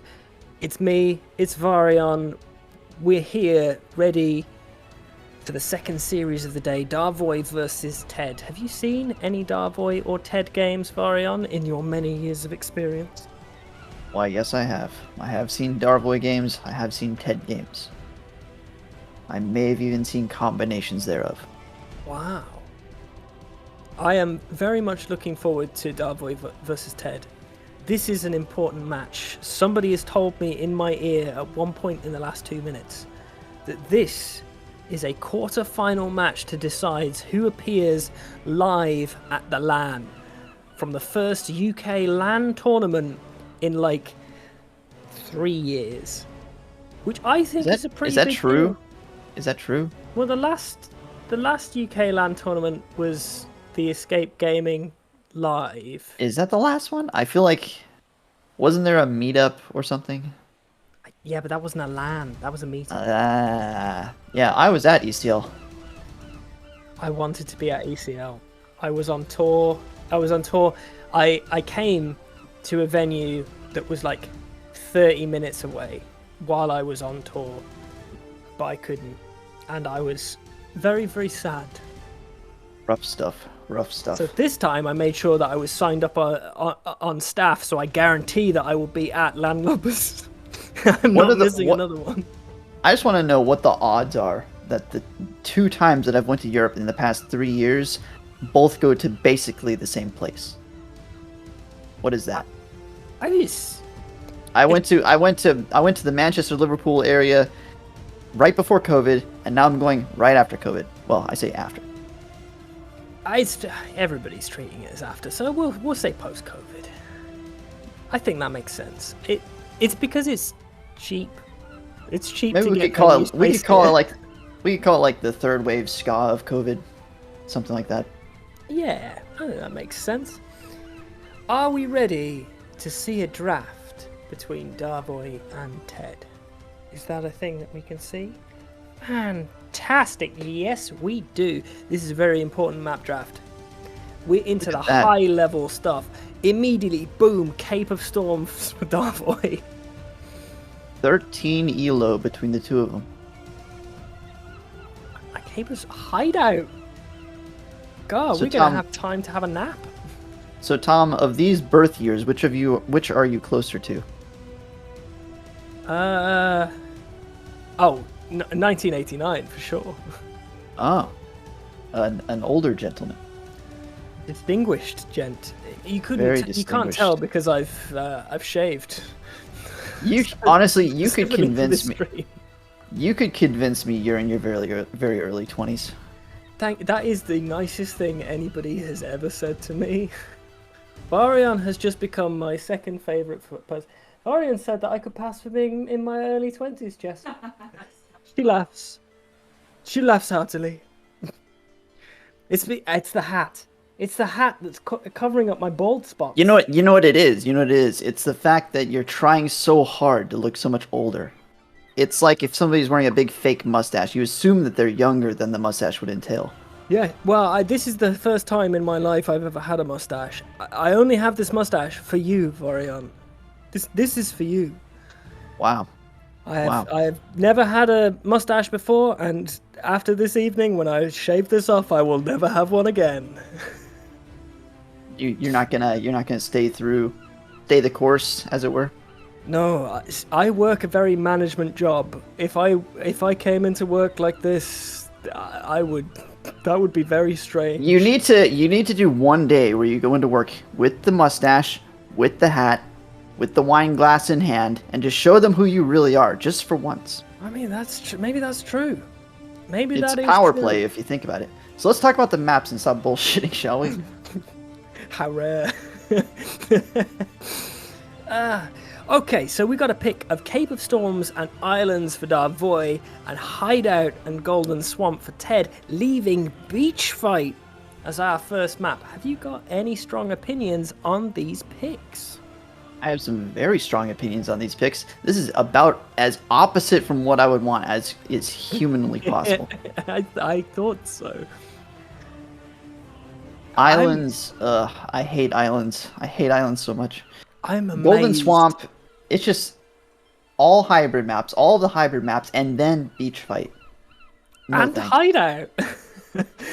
Well, hideout is doable because you can play hideout aggressively, but yeah, not I'm not gonna yuck other people's yums, but not what I would pick personally. We can guarantee at least one long series in this best of 5. This, if you were gonna pick a map pool for a long series, this is it. This is absolutely it. And we can see that in the picks. Immediate ban of Gajaras, I think that's very sensible, because that Civ is cracked. Ban of Also Aztec, Saracens. standard. And getting rid of Saracens for hideout makes perfect sense. So it looks like to me that Darvoy is banning for hideout, whereas Ted looks like he's banning more for, I would say Gold Rush, but there is no Gold Rush, so maybe Golden Swamp. Golden Swamp, yeah. I'm inch. Maybe it's because Britain's is a particularly comfortable pick for Darvoy. I don't like Britain's as a pick for a ban. Just Really, I mean, Britons are kind of strong on all of those maps, if you ask me, except for maybe Cape of Storms, but they're a decent water civ. Probably not your first choice on water, but hideout, Golden Swamp, I think they're both very solid choices for both of those. Yep. I mean, Ted's got currently all of his civs are quite hideouty. Yeah, they're all kind of clowny, aren't they? Just a bit. Maybe Lithuanians can be a little faster and more mobile. But yeah, it's still rolling. Just keeping the good times going. I'm kind of liking Ted's draft. Yeah, he's got 2 fantastic water civs with Malay and Vikings. So Darvoy, I would imagine right now, is trying to think of a good water counter for those. And I would expect Khmer. Okay. So that looks like a hideout pick. Yeah. Or maybe beach fight. I mean, I would expect... I'm surprised right. nobody's picked Italians yet. Or Portuguese. Like, or Dravidians, or just... Byzantines. Okay, Byzantines makes sense. Fast fires. Darvoy picked islands. He picked islands. He's not picked an island civ. I think he's amazed that Ted hasn't picked Italians yet. I'm amazed that neither of them have. I think... Correct me. Okay, so check this out. I think Byzantines is a Gold Swamp pick. I think so. Having that trash option is so... There you go. Vikings, Italians, guarantees Ted gets an island. What is that? Malay, Vikings, and Italians all for Ted. What is that? How did Darvoy not get... I mean, is he going to try Japanese on islands? I don't know what his play is here, because Byzantines you would expect on Golden Swamp. You really would like a better galley civ than Byzantines on islands, I feel like. Here's the thing, right? In a second, he's going to pick Malians, okay? And he's going to land... I wouldn't hold your breath for that one. Okay. He picked that too quick. I was going to build up some hype. He was gonna transport some units over, and he was just gonna crush with the Malian power of feudal man-at-arms. But no, okay, he has to pick Dravidians, which is a solid island pick. Like Byzantines. I don't think we're gonna see Dravidians. Between you and me, I don't think we're gonna see Dravidians. What? I just don't know what Darvoy is gonna pick on islands. Japanese is the only thing that really makes sense, but I don't feel like they're as good as I would say 3 of Ted's water civs. Sort of tells me that Darvoy is gonna have to rely on landing, right? Maybe, but would land? Oh, so landings are super risky, and usually when you do a landing, what you're kind of doing is you're admitting that you're not going to be able to win on water, so you go for like the all-in strat. But normally, a landing is not the winning move at this level. Normally, the person who wins water wins. Ted has 4 water civs. Yeah. Koreans, Italians, Vikings, Malay. Fuck it. Even the 5 Chinese can do it too. Even Celts. Celts don't have bad. Like, this is gonna be pretty. What are Darvoy's picks? Maybe he's completely ignoring islands. Here's a counter argument to that. You could argue that Ted has 3 to 4 picks for islands, but doesn't Yeah. that kind of free up the other maps for Darvoy to have civ advantages on? Say that. I think Koreans can be pretty spicy on hideout, aggressive, feudal towers, get the click up immediate, turn into god. Like Koreans can be pretty spicy on hideout. They shouldn't be slept on. They can do pretty darn good on Golden Swamp as well. They're a great hybrid civ for that. Beach fight, he's got Vikings that get that immediate bonus for wheelbarrow for feudal age, making their farms pretty damn good that are already down. They're already mass. So I think Vikings can land pretty well there. He's also got Chinese, Malay, which can land on hideout as well. I think Ted has some good versatility in those picks. I think where he falls down is that he can land on Cape of Storms as well because his civs are hybrid. I think his picks are good. They are good. I mean, he has good picks. He also has some pretty decent all-around civs. So like Italians, even if he doesn't get them on islands, Italians can do a job on hideout. They can do a job on beach fight.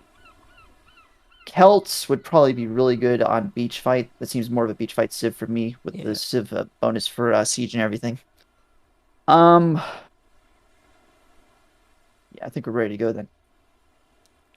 So I just don't know. Beach fight. Okay, beach fight. Darvoy. What do we think Darvoy is going to pick? Ethiopians. Ethiopians kind of stands out to me. I would say probably Ethiopians or maybe Khmer. I'm leaning. I think I'm leaning Ethiopians. I probably wouldn't want to throw my Khmer pick. You also probably want to save Japanese for islands. That's my guess. Yeah, Japanese is backup for islands. Ethiopians probably. I think Ethiopians for beach fight.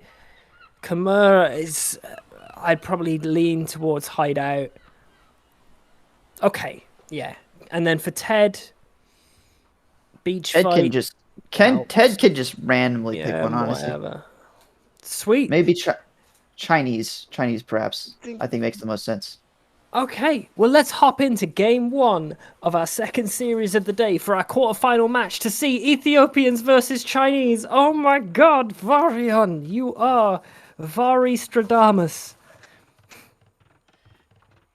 Yeah. So, look at those wood lines. They're quite large.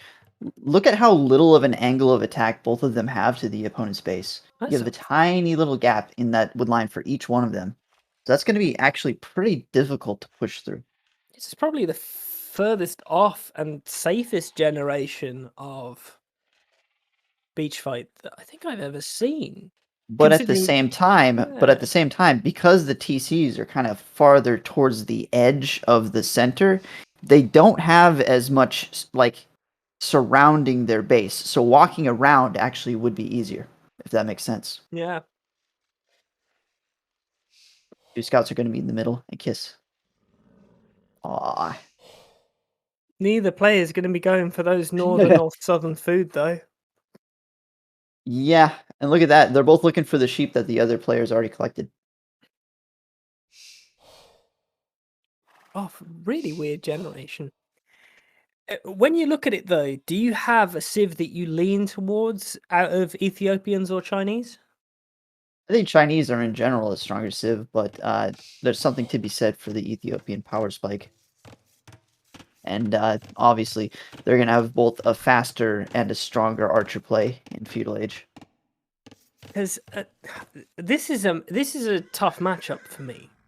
Because at like a 1500, I expect the Ethiopians to be a stronger pick, just for stability, because people just know how to play the Ethiopians well. They're such a standard pick archer civ, and they're so strong. But as soon as you get up to this point where you've got players knocking at 2k, and that's where both of these players are. They are experienced, highly skilled players that could genuinely play me with one eye closed, only one hand on the mouse, and completely forgetting every single hotkey that they know. Hold on, how many hands do you normally have on the mouse? I have two hands on the mouse. That's how I play. Is that not how you guys play? That's very much like a Jesus take the wheel kind of strategy. Well, that's what I'm doing. I'm normally screaming as we go, but I can firmly believe that like Ted will play this with Chinese completely fluidly. 21 seconds of TC idle time. Well, So even at 1500, Chinese are still strong. The problem at 1500, at least for me personally, I'm just going to speak for myself, is that I can do Chinese. I can pull it off every once in a while, but every so often, every few games, I'll just completely potato the Chinese start, and that just makes it not worth picking most of the time. that's it. But at this rating, you don't expect the potato, right? True, that's true. So, like I said, I think it's hard to deny that Chinese are a stronger civ overall. But at the same time, Ethiopians are a faster civ for the archer play, and they also have a little bit more of a power spike. I But Chinese kind of have to grow into the game in the way that Ethiopians don't necessarily. I think this will make for a really interesting matchup. And because of the shape of the map, I could genuinely imagine this reaching Castle Age quite comfortably for both players, which you don't often see. Like, Beach Fight comes across as a kind of map where people reach Castle Age and then by early Castle Age the game's over. Yeah, I I mean, can believe I this don't. would go a bit further. I think this is going to be a little bit of a departure from a normal map a normal game on this map because you're completely correct in that pushing up the middle is going to be much more difficult compared to a more typical generation. But I would say it's much more viable to go around the outside because you're just going to have to wall almost a complete semicircle on each side of it to prevent that from happening. And actually, when we're looking at it for Ted, to do that semicircular wall all the way around his base is fucking massive. Like, that It's is not a gigantic, yeah. small area at all. Like, that's not an easy defense. It's not easy for either of them, I wouldn't say. I definitely feel that it's slightly worse for Ted, but only just. Perhaps. But he's already going for it. I think that's right. Is the acknowledgement that it's a harder thing to do, and so if he starts nice and early, he doesn't need to do it quickly later. It's that Varian knowledge that we've all learned. So because of that, I would say that the game could go one of two ways. We may either see a push around the center to get into the main base, or we may see more kind of tertiary fights where they're fighting over either the gold on the outside or perhaps the food. I don't expect too much fighting up the middle, though, just because of how closed off it is. I mean, it's still possible because it's still beach fight, but a little less viable, perhaps, than on other beach fight generations. They shot barracks down. But there's not an aggressive barracks, so this is more barracks for spears than barracks for anything else. He's not going to be making any man-at-arms out of that, I don't feel.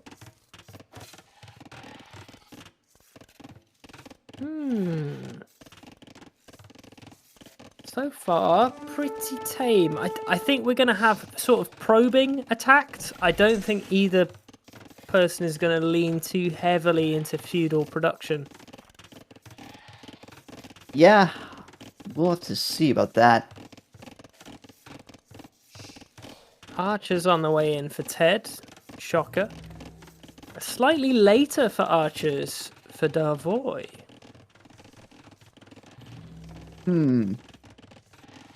It's interesting for Ethiopians to be behind in the archer production. It's also fairly interesting that Darvoy is putting their range in the middle, whereas Ted is putting theirs on the outside. So Ted is definitely anticipating running around, whereas maybe Darvoy isn't 100% sure about how easy it's going to be to get into Ted's space from the inside. It's interesting because Darvoy has also walled off the middle. Like, he knows the middle is walled off. Yeah, that's the confusing thing, isn't it? Because he can kind of see that his options for getting in through the middle are going to be difficult, but he still put his range there. So. I think you're right in calling that as a slight misplay. Yeah, at the same time, he can move his archers into position easier because Ted's while they're to Well, the side of his base, they're at the end of the day, it's a minor thing. I wouldn't even call it a misplay, but Yeah. yeah, just a little further that they might have to walk if they do have to go around from the outside. Ted is going to be so fully walled by the time anything reaches him, though. Well, it looks like they both are, to be honest. Because neither player's really bothered making anything. I guess they're going to mass up some archers and both of them try and castle as quick as they can because they know that there's absolutely no damage that either of them can do. Yeah, it's a little bit of a mirrored strategy from both of them. It seems like both of them are on one range. Both of them are making archers. Although we do have Ted coming forward. There's a bit of exposed gold for Darvoy, right? Like a tiny bit. It's like that's pretty close to the wall. Yeah, a little bit. So he's going to need to defend with his own military. But there's also a pretty significant home field advantage when you have kind of that far a distance to walk, just because you will always have your opponent with military walking forward, whereas your military will always be right where you need them to be because you're making them at your base. Good blacksmith placement, actually, because that large square effectively makes that gold safe. It's not quite safe. It can still be ranged, but it's, yeah, definitely not a bad spot for it. I would have preferred the wall about 2 or 3 more tiles out, to be honest. Some good stuff. Castle Age on the way in for Ted. And this has been a tidy and absolutely damageless feudal age. Very tidy. Very tidy. I mean, we're saying tidy. That is a fast up. That is a very fast up for the fact that he was making archers at the same time. It's because he idled himself for a minute. Ah, that's a good point. Well, some of that is because of the Chinese start, but yeah. It's like, that's it. It's still about... Bang on. That is bang on a minute between their click-up times, and that is purely down to idling the TC. However, that's only 2 villagers. I think that's kind of worth it, actually, when it comes down to it, when you're into an archer fight. I think we will see whether or not it's worth it based on whether or not Ted can actually do any damage in that minute advantage. Which isn't a given. If he can't break in, then it doesn't make a difference at all. Well, he's certainly not breaking in through the middle. not likely. Not at the moment. This is a waste of time. Like, these archers should have been maneuvering around, seeing if they could find a better angle of attack. I do think Darvoy could have sniped that scout, though, because melee damage does more damage to buildings. Not that he's in serious damage of losing the range. But another good thing about sitting his army on the range is that he could potentially snipe off archers when they come out of it.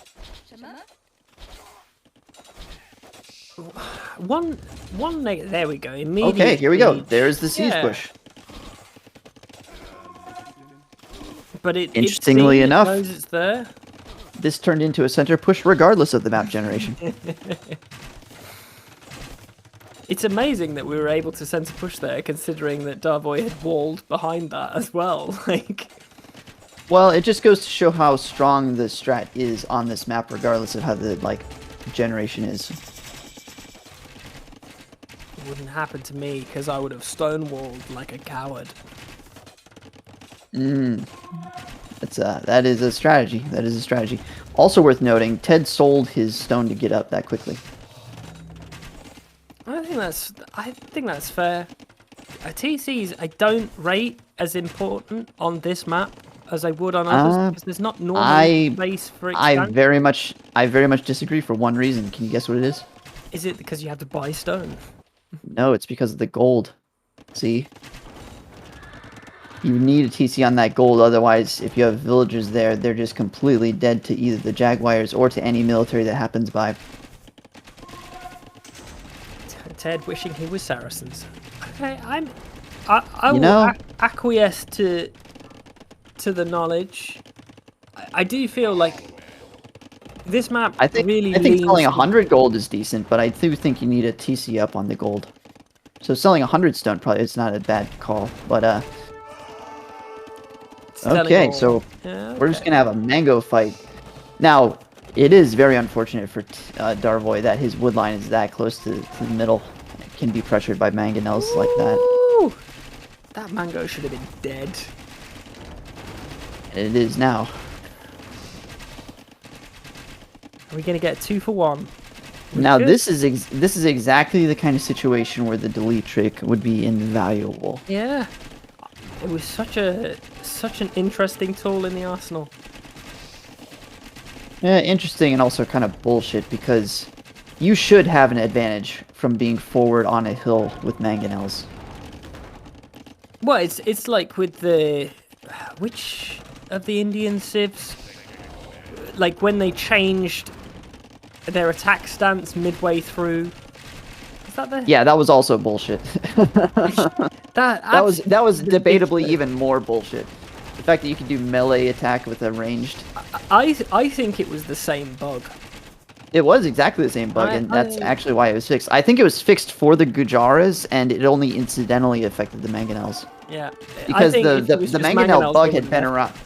The mangonel bug has always been around, so the fact that they waited until now to fix it kind of tells me that they were fixing something else, and this is just kind of a incidental thing. Which is also telling us just how ridiculous the fucking Gujaras are. And also, just a bit ridiculous to how the fact that none of these mangoes are getting like one-shot kills. I think that's better though. I think it requires you to be more accurate. It kind of puts a bigger premium on good micro.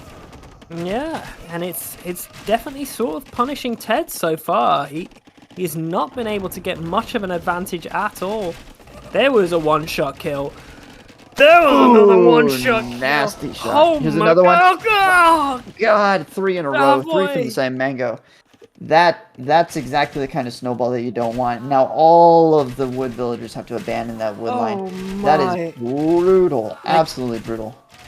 That has hit Darvois. Like, that's not necessarily game losing, but holy shit. That was some spicy stuff right there. That is the kind of thing that can lose you a game, just because the snowball is so real at this point. Mango Micro is good though, takes half HP off. That hill is doing so much work for Ted. So let me do a hypothetical for you. Okay, let's say that on that bottom wood line that Ted has access to, the siege is actually forward on Ted instead of forward on Darvois. He could take that wood and never be ranged by anything. So that's the kind of like imbalance of this map that I'm not really a fan of. Yeah. I feel you. Which is the power of Ted's forward in this, is that there isn't a huge amount of response. It's also hard to argue against his strategy of selling his stone to get up quicker, because this has been very devastating just because he was able to get the initiative. Other than throwing away his siege! Okay, he's fine. Oh, never mind. 2 for 1? Nope, just 1. Oh.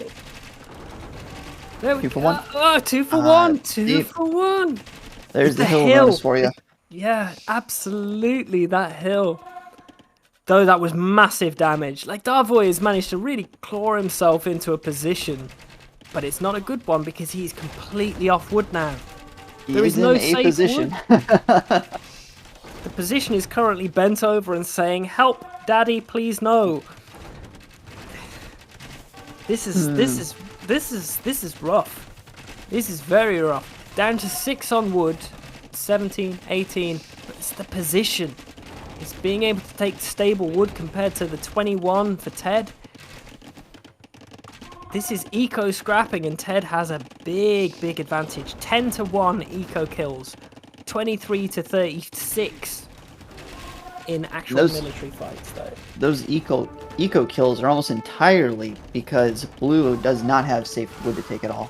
Yeah, totally. And there's nothing that blue can do about that. There's really not. He doesn't have the advantage in any way. And even if he gets the advantage, quite honestly, with that siege workshop right there, he's never going to be able to secure that area. You can maybe, I was about to say, delete a hole and go to the other side of that where, wood though? line. There's no other wood. The crossbows are already there. Exactly. Oh.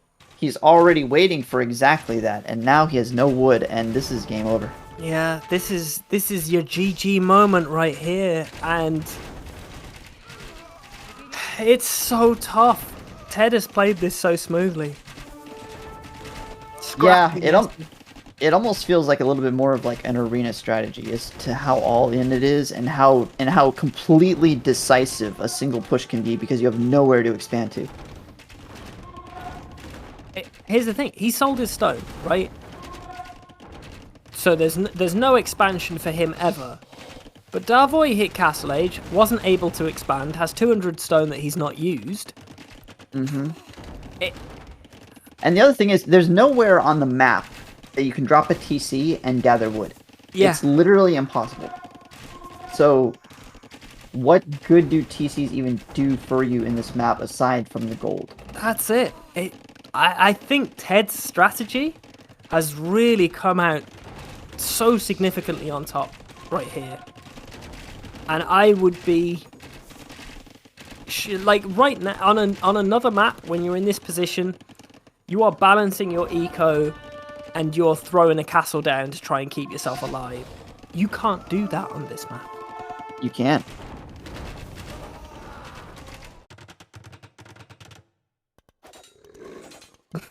Jax. Like, it doesn't matter. Like, Ted doesn't care. Ted doesn't care. He's got that Vil lead, 20 Vil lead right now. Such a massive military lead, even if he's losing so many to mangonel shots. Well, he can afford to trade with mangoes all day long. Maybe I don't like okay, so he is completely off wood. Darvoy hasn't had a win condition for a very long time at this point, and there's the GG. A very sensible G. I mean, Darvoy hung in longer than I expected, but Ted's strategy for that, and maybe the map position. He gave it a good go, but just could not deal with that forward. Just couldn't take wood. Couldn't deal with the hill. It's just such an incredibly snowbally game. If I had to pick a defining moment, it was probably when Darvoy lost all of his crossbows in early Castle Age to that triple mangonel shot. That was pretty fucking spicy. So much pressure. Yeah. Who needs you? I don't know. I have a hard time liking maps that are just so definitive where you just don't have an option of coming back at all if you lose one fight. It's definitely like Beach Fight is definitely a map of trying to capitalize on early advantage. Mm-hmm. And if you don't have it, you don't claw your way back in very easily. We've seen a couple of definitely at lower ratings. It can swing very, very easily. But at this level, that like so comfortable. And sit back up and look professional. Oh my god. There you go. Work on that posture.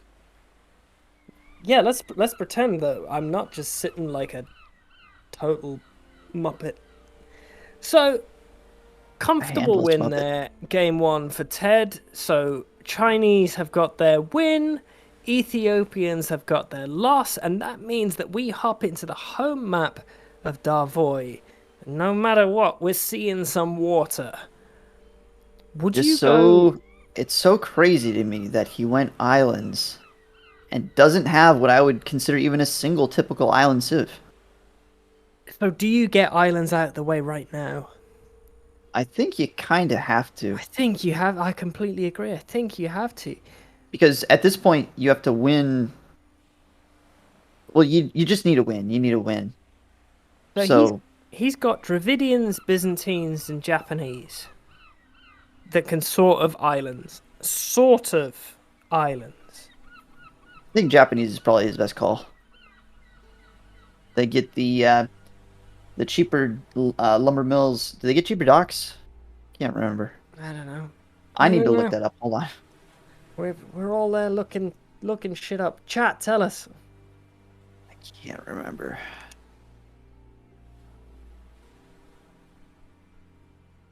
Can you hear my keyboard? Yes. Nice. I hear is they do not get cheaper docks, but they do get strong fishing ships that work slightly faster. All civs are bad on islands. Agree, Rex. Agree. Yeah, so they have double HP plus 2 pierce armor, and they work an increasing percentage faster. So they have faster fishing ships, double HP, The galleys have 50% line of sight. That's interesting. And then they have the cheaper lumber camps and mills. And when you're on a map that's as wood dependent as islands, there's nothing wrong with that.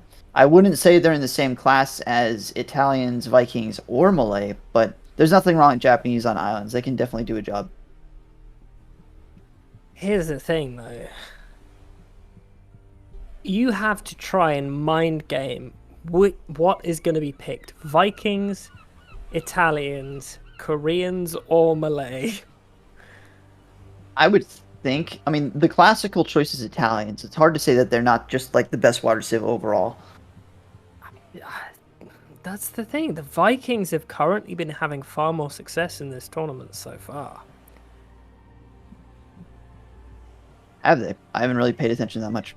Vikings have been pretty good of late. Boo really rates Japanese for islands. Well, fuck Japanese then. So what you're really saying is that Ted has the completely significant advantage for the civs, and really Darvoy should just GG as soon as he gets into the game. Yeah, pretty much. Okay, so we think that possibly Japanese Italians, and I'm kind of leaning Japanese Vikings. I think Italians are a better civ, although I can see the argument for Vikings. Probably between those two. For Darvoy, I would say my first choice is Japanese, with maybe a shout for Dravidians or Byzantines.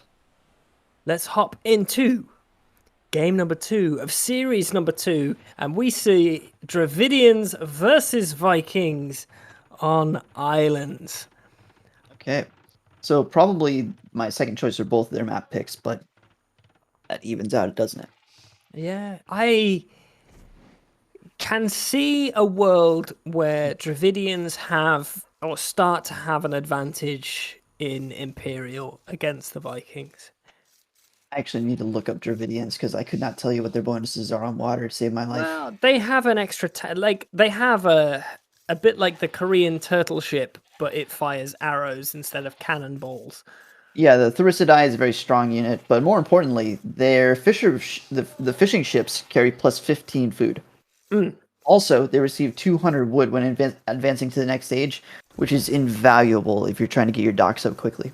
Loads of water things, but then Also, it's just their like, docks provide 5 population space, so that's nothing to sneeze at. they have so many things, and yet the Vikings are still there, being like, Vikings go brr, arrows go brr, galleys go brr, eco the problem goes with Vikings. The problem with Vikings is that they don't have fire ships. So in the extremely early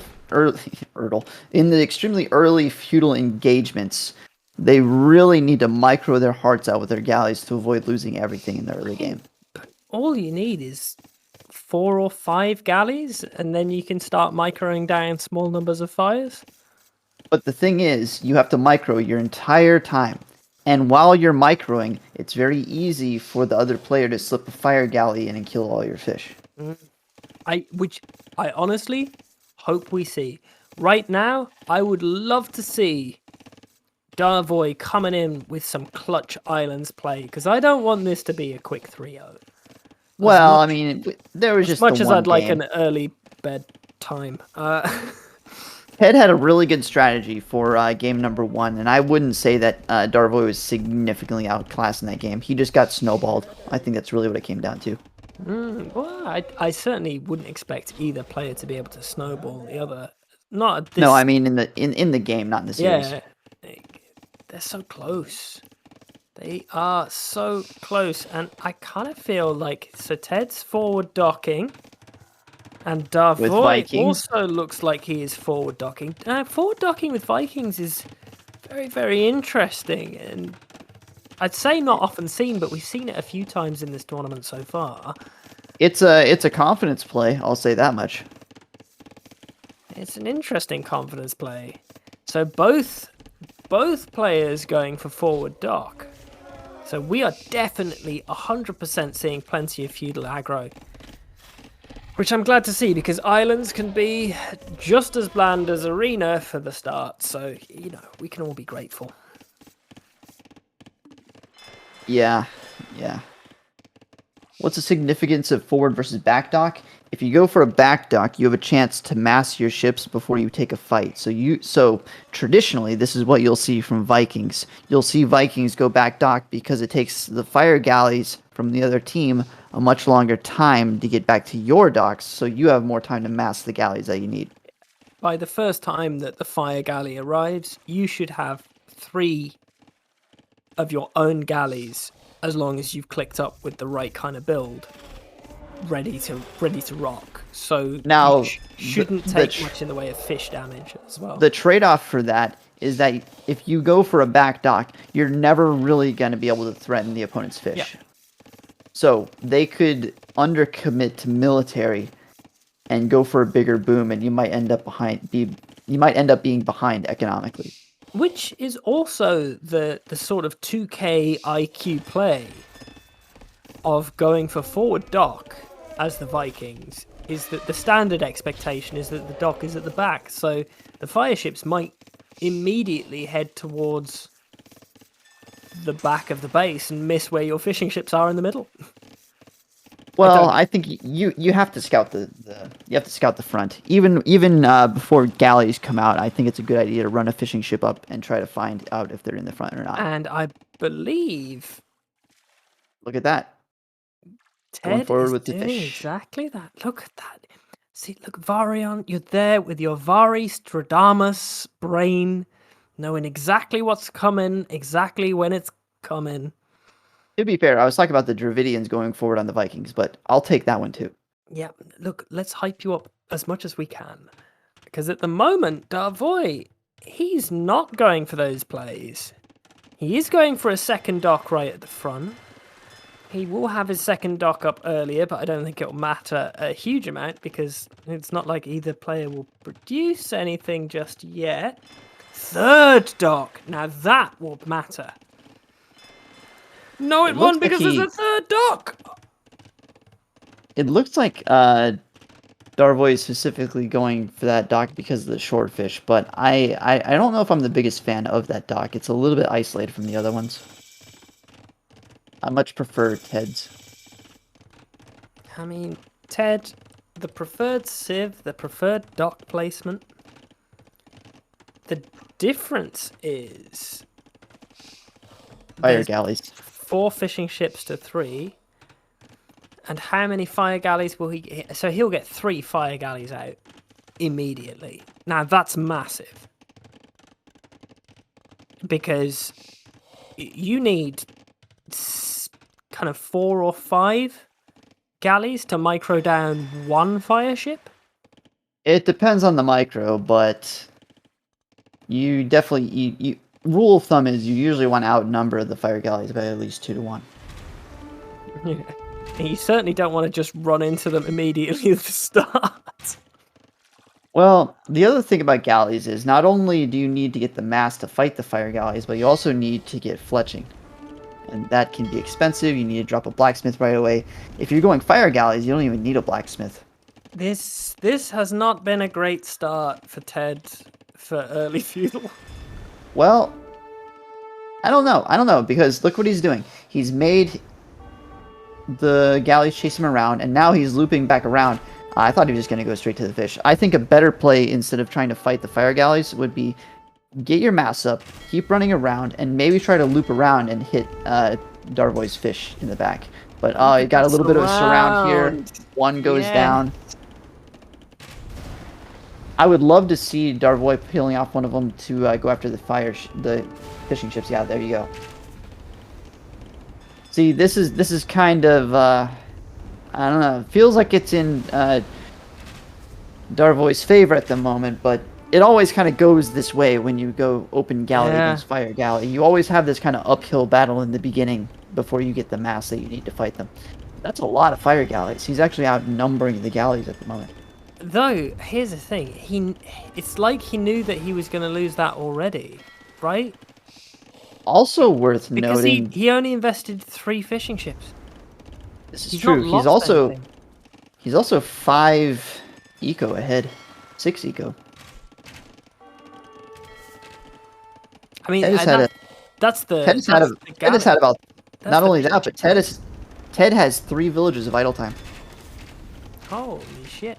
3 villagers, plus the loss of 3 fishing ships as well. Yeah, that really, really adds up. Really, really adds up. He's adding a 4th dock just so he can try and compete with the mass. There's so many low HP fire ships there, though. Aerodox, thank you for the raid. Welcome, friends. Welcome, Paradoxers. Look at that. Also, Darvoy has not leaned into fire ships only. He's thrown in the galleys as well. Darvoy, definitely the stronger water player as it's coming across right now. His transitions are really strong. His aggro's been really good.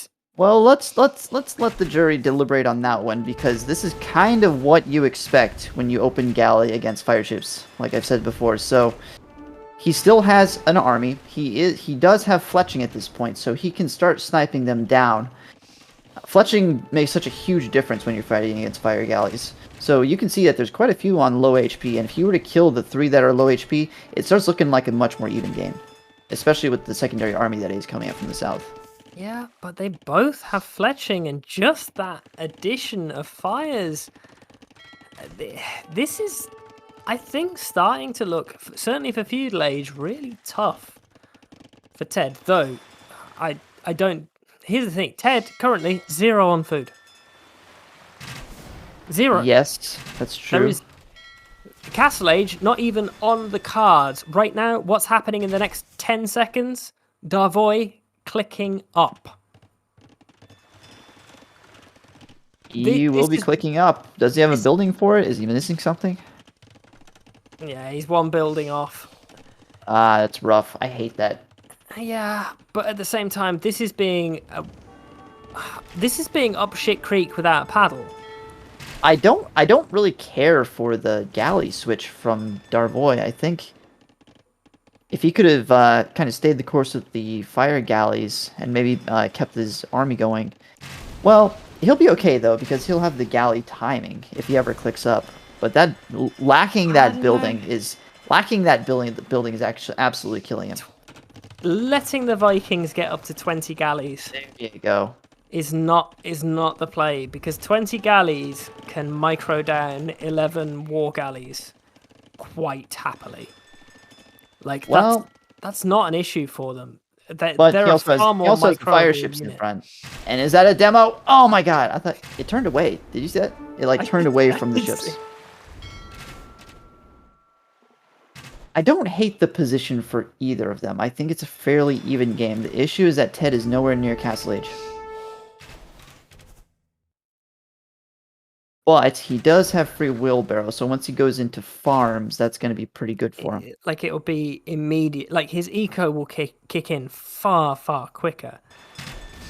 However, he's going to have to rely on the fact that his feudal army is stronger for a lot longer. And the response of Darvoy to immediately back off with his galleys. Like, if he gets up to 20 galleys by the time War Galley kicks in, he'll be in a really good spot. If he doesn't manage to get up to that mass, the huge amount, like, we're coming up to 30 fucking feudal galleys, might be too strong for him to deal with. Like, look how quickly that dock melts to the feudal age galleys. It always surprises me how quickly they die to that. Look at that. It's like they're Ethiopians. Do they get... They don't even get extra HP in Castle Age, right? That's just what they are. 1800 HP, yeah. I don't know. We can click on it and find out. Yeah. No, they don't. Stay 1800. It's not a thing that I've ever bothered to try and vaguely memorize, is dock HP. It should be something that people know. Should it? I couldn't tell you what the HP is on most buildings. I know that a T 2400. I know that a castle is 4800. Yeah. Beyond that, I could not even begin to tell you. But I bet you know that TCs get more HP as they age up, right? No, they don't. Only in Dark Age.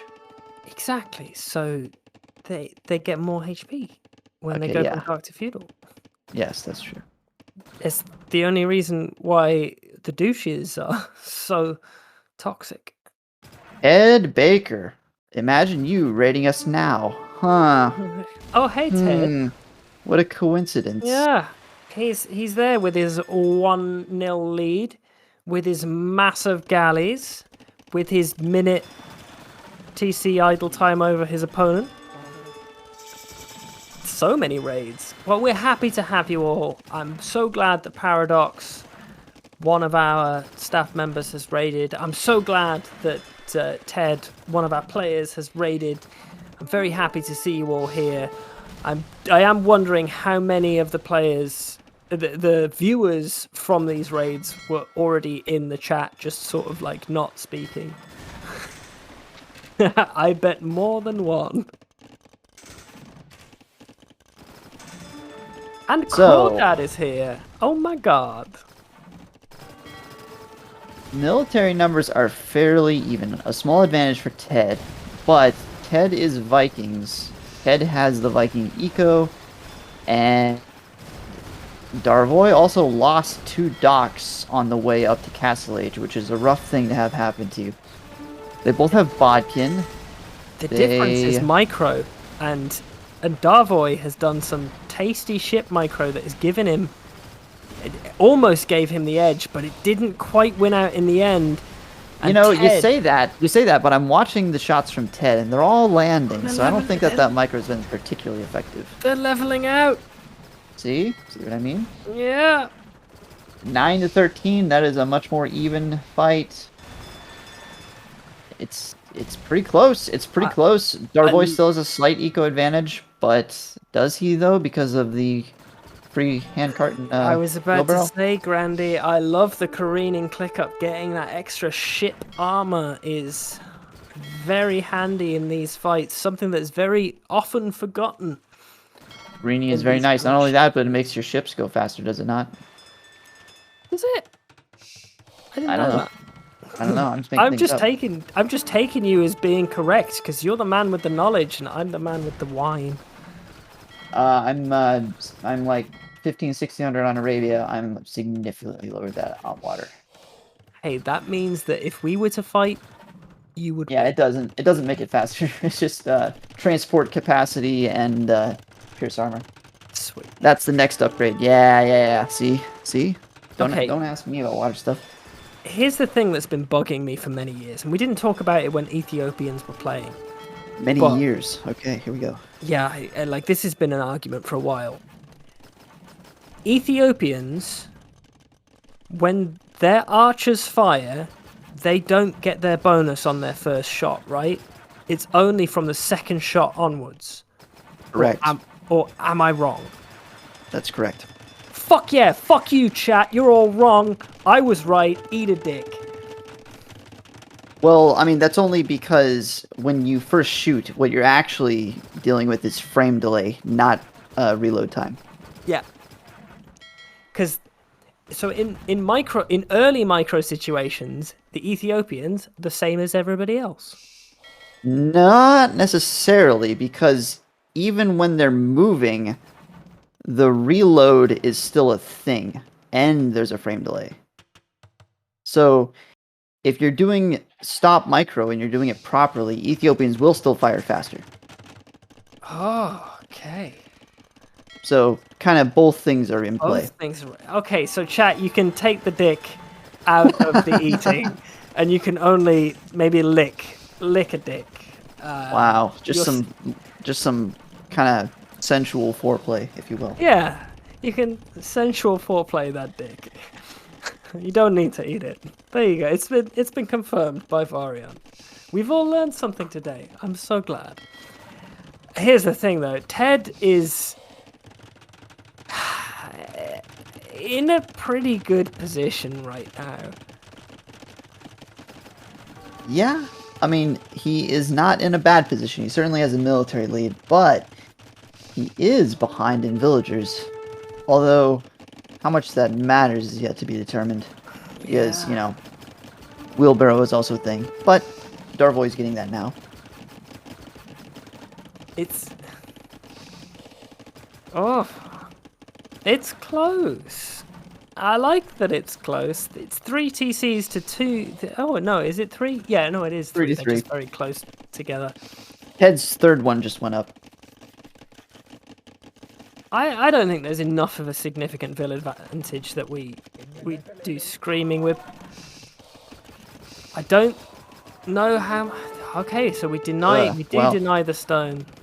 The vill advantage shrinks even more. Yeah, 69. Nice. First time I found Tom, he was telling chat to lick his nipples. Now this, top level casting, IMO. Well, thank you, Crawdad. Some things never change. Tom puts the color into commentator. Well, it certainly can't be the knowledge or high quality. I'm still shocked that Grandy even let me be here in the first place. Well, that's how you know you're at the job that you want to be, is when you can't believe that they're letting you do the thing you're doing. Yeah, it's so true. It's so true. The other thing that's true is that right now there is not a response from Darvoy. He can't deal with the military. And because of how thick Ted's island is, and that is, for an island generation, both of them are pretty lucked out. Like, they're both pretty thick islands.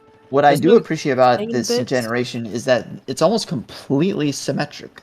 Yeah. Almost completely symmetric. Now, what I don't care for is the fact that Darvoy has not redocked at all, and in fact, I don't see a single dock.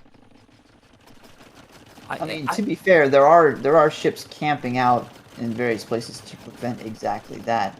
And you can tell that Darvoy is on stone to try to get a castle up to clear some spots up to redock, but...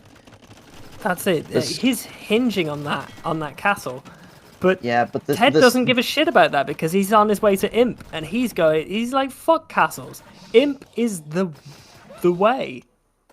Darvoy is having the same problem that he had a little while ago. Okay, never mind. He just clicked up. I was about to say he doesn't have the building, but he did. So the real issue right now is that Ted has almost 30 military.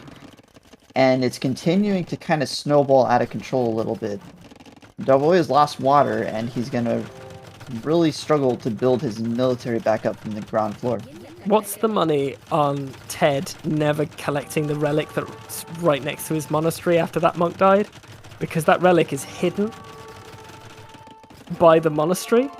I bet he will never collect that. Because I would never collect that. The white outline of it even kind of like matches the windows of the monastery. So unfortunate. But there we go. Full transition into getting back onto water. So Darvoy is kind of banking on the fact that he thinks he's up first, and he hopes that will kind of swing things in terms of numbers for him. I mean, he's got a good gold bank, and here's the thing: is fast fires can really swing this around. But he's not been massing up fire ships. I don't know. Ted kind of has the mass to deal with it at the moment. Although Darvoy is back on water. He has the galleys out. It's amazing that he managed to keep his galley mass up as much as he has. Right? Those guys just went and hid in a corner for like 20 minutes. He still managed to get some value out of them because they did hit the gold of Ted as well. So, and even more importantly, they killed that monk. Yeah, they did kill that monk. Oh, he got it! Get it! Holy shit, Ted! That's the kind of attention to detail that we all come here for. This man... No, this is not a fight. This is not a fight. This is not a fight. This is a massacre. Ah! It's made worse by the micro too. But it doesn't matter. This is chemistry in, galleon in, like every single part of this is just pain for Darvoy. I mean, all that Ted is lacking is some cannon galleons. This game is pretty much over. Yeah, for sure. And as soon as chemistry is in, those will start rocking out. Like that's a cleanup, and you pretty much call it as soon as you see the first cannon galleon at the back of this, right? Because there's you know what's funny? This. As far as momentum, this is a very similar game to the last game in that an early advantage was gained, and he just never let his foot off the gas Just kept the advantage rolling, made a small advantage into a big advantage, and just kind of snowballed it out of control. Which I guess is to be expected with Vikings. Like that, there's a reason why they're one of the strongest water civs, and it's kind of water play in general. It's very snowbally in that way. It's very hard to kind of get back if you sees the have first a cannon disadvantage galleon. there. GG. So Ted puts himself 2-0 up. Maybe we do have a quick 3-0 series. Like, maybe this is it. Maybe we are getting to go to bed before 11 o'clock BST. Maybe that's the thing. Well, maybe. I don't think that Darvoy played badly in either game, but no. He just fell behind at a certain point in both games and wasn't able to get back into it. I think his Civ pick for picking islands himself to not have a single islands Civ, like a top tier island Civ, was just so strange. To let Ted have both Vikings and Italians. Yeah, I would agree with that. I mean, I think Dravidians is an interesting play. Maybe it was worth trying, but he just wasn't really able to capitalize on the strengths of Dravidians. Yeah. And Vikings, they're just so strong. Their eco is just so strong. It feels like you're behind at all points in the game if you're not doing a lot of damage. Until you're on Arabia, and then not so much. Well, even Arabia, if you get your farms going. What do you feel about Vikings' thumb ring nerf? Fucking sit back up. Oh, Jesus Christ. I don't think they needed a thumb ring nerf. I really don't. I didn't think they needed a thumb ring nerf as well. It was enough of a struggle to get wins with Vikings, even though they're a good civ. Like, they had their moments, but the thumb ring has not brought me joy. Yeah, I agree with that. I think the better nerf would have been to take away free handcart. Like, let them keep wheelbarrow. That's a good thing to have, but just take away handcart. Like, the problem isn't that they had an overly powerful castle age. The issue is that at every point in the game, they kept getting more and more eco bonuses. So, I feel like taking away handcart would have been a better nerf than thumb ring. What if it was like Goth style of still having to get the upgrade, but it was immediate? Thumb ring? Or for the wheelbarrow? For wheelbarrow and handcart. Like, so you're still spending the res. I don't know. I don't think that's good. I honestly think that the thing that makes Vikings a good civ is the free wheelbarrow. If you have to spend the res to get it, I think it takes away from that. We take that. Okay, so Ted 2-0 up. Vikings and Chinese gone. So we go to Cape. Do we go to Cape of Storms? We do go to Cape of Storms. You can tell me now, like, we're going to the second home map of Darvoy, right? Yeah, Darvoy lost, so we're going to go to his second home map. Sweet. So, Cape of Storms civs. Cape of Storms civs. Koreans. Koreans. Koreans. I think Celts. I think that's a good choice, but Koreans. I think Celts and either Byzantines or Japanese. I think Japanese could be very strong on it. I think that Darvoy is... I definitely think Japanese could be very, very strong on it. I also think that Darvoy has to, when he's 2-0 down, Darvoy has to go for what he thinks might be his strongest civ. What do you think that is?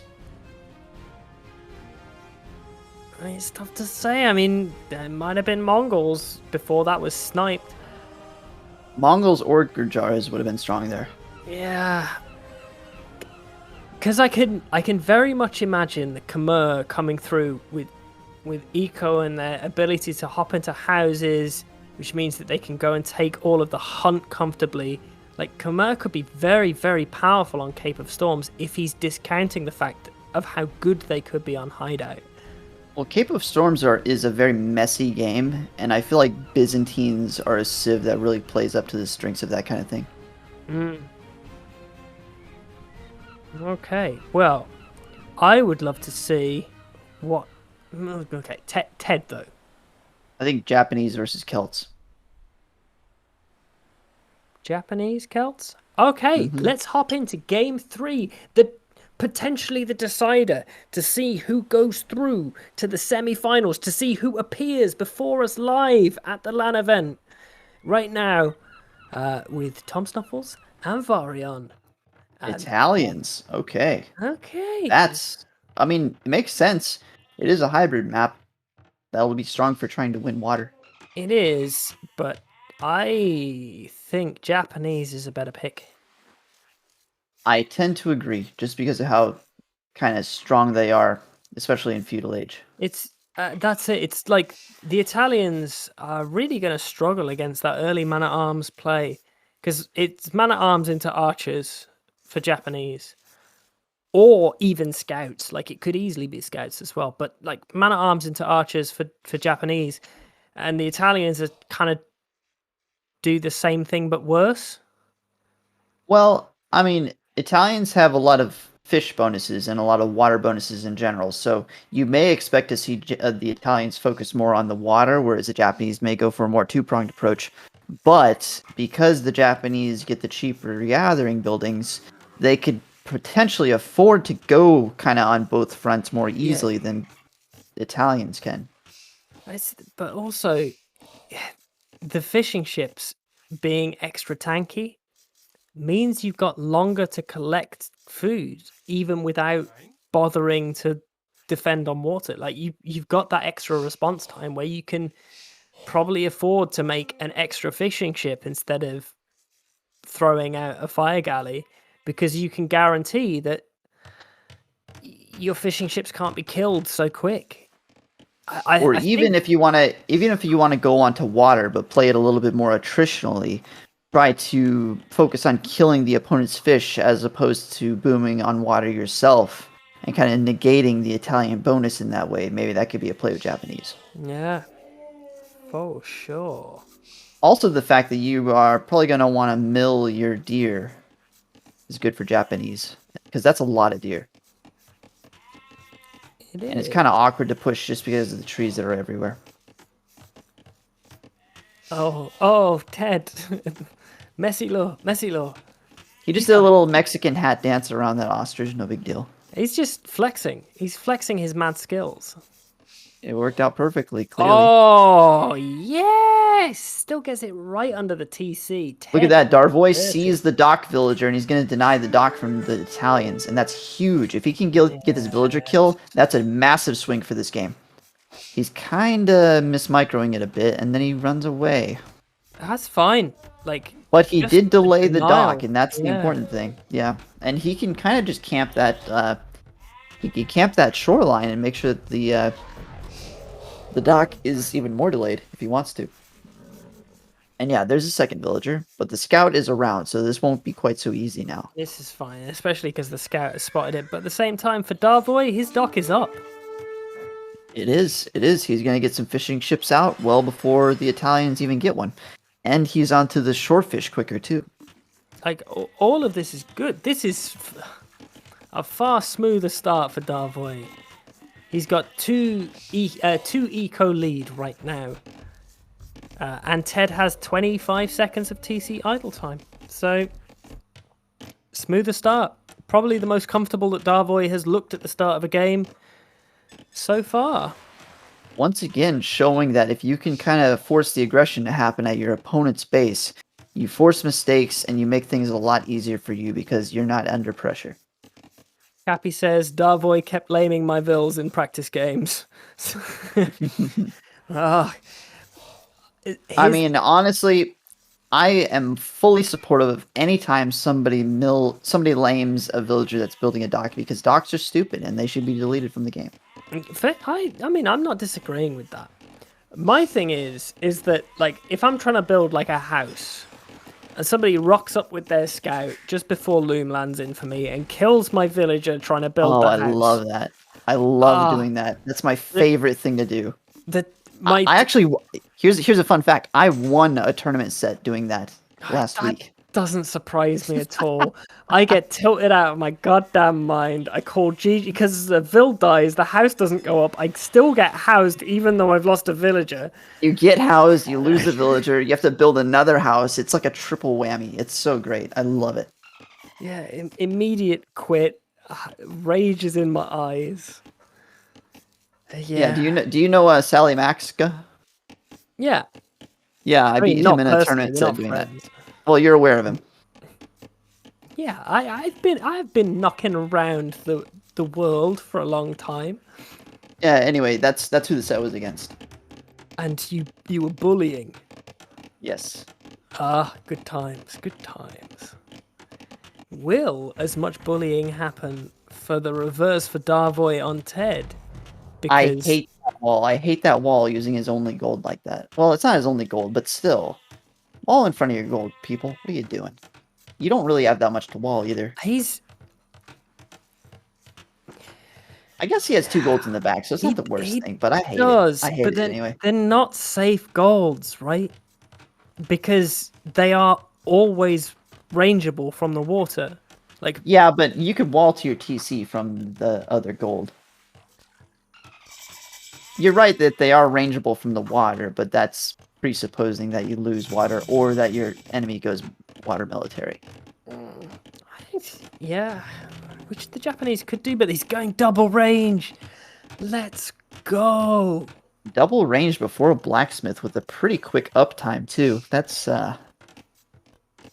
old school. Play. That's very old school. 24 pop, double range.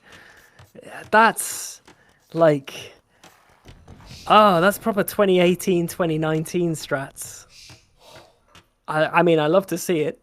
I miss those days. That was my build order back in yesteryear.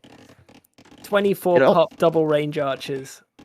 I mean, that's like a flank on.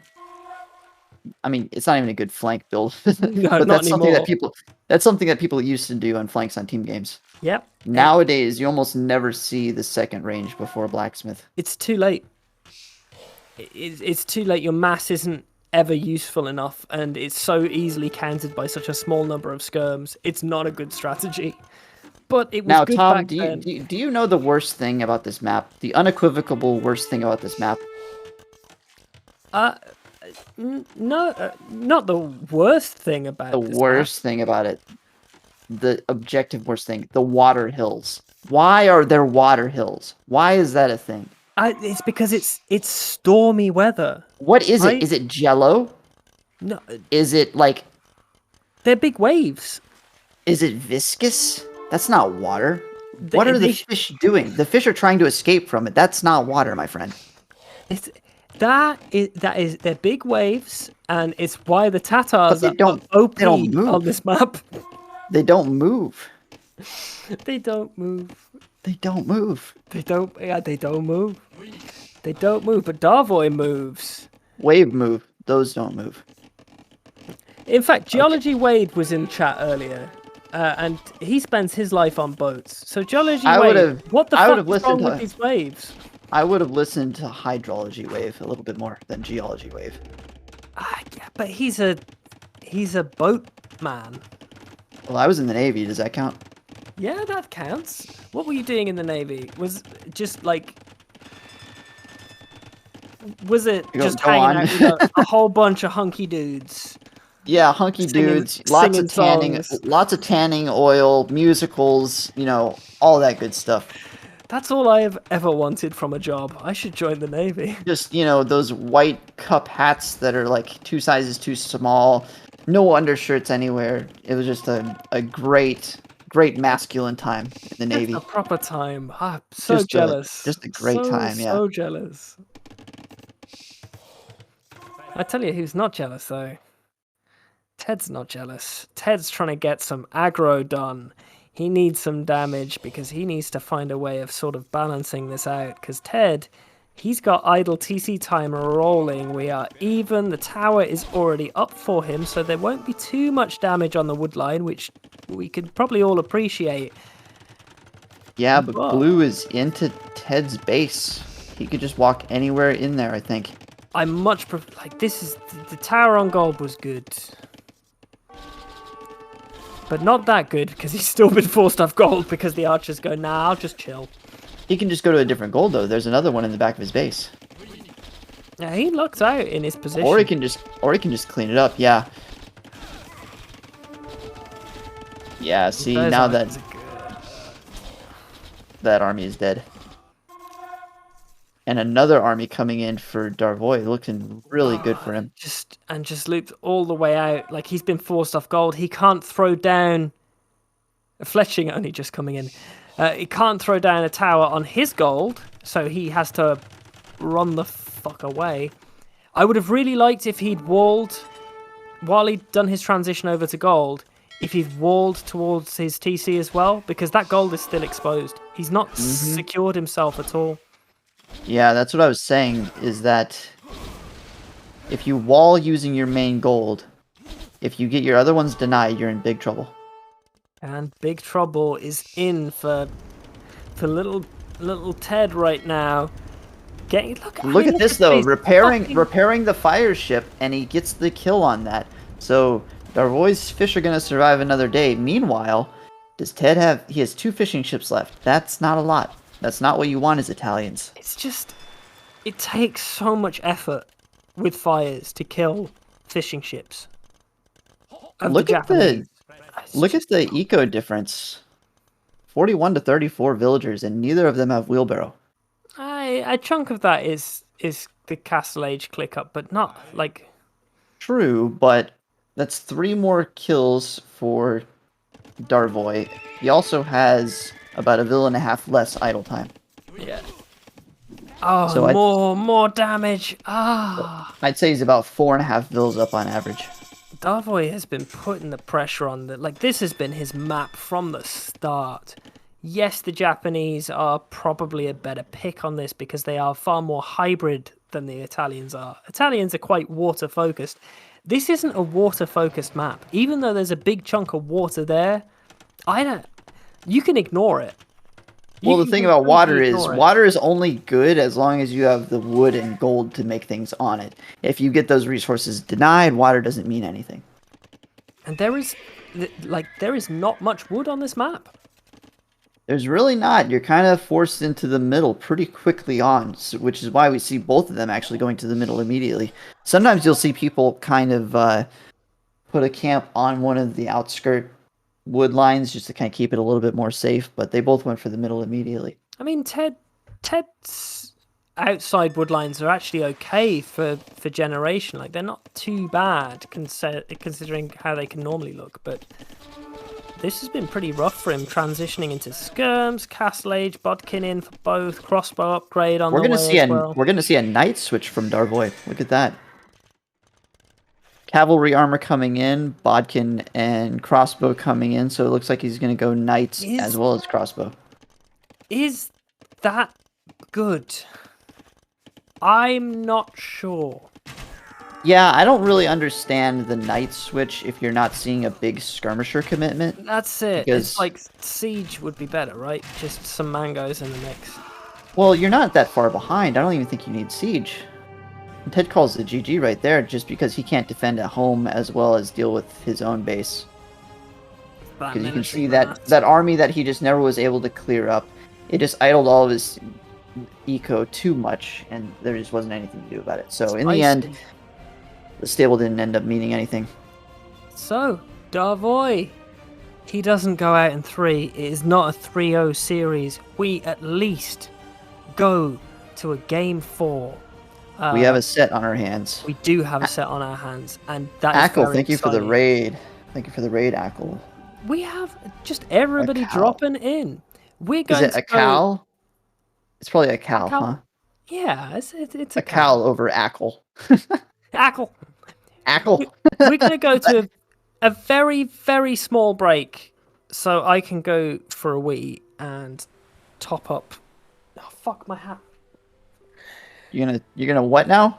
I'm going for a wee. We're going for a very short break before we jump into game 4. And you're gonna do what to your hat? I'm gonna put it on. Okay, good. it has no orify, so it doesn't need to Or worry. as one big orify, depending on how you look at it. I am not that impressive of a man.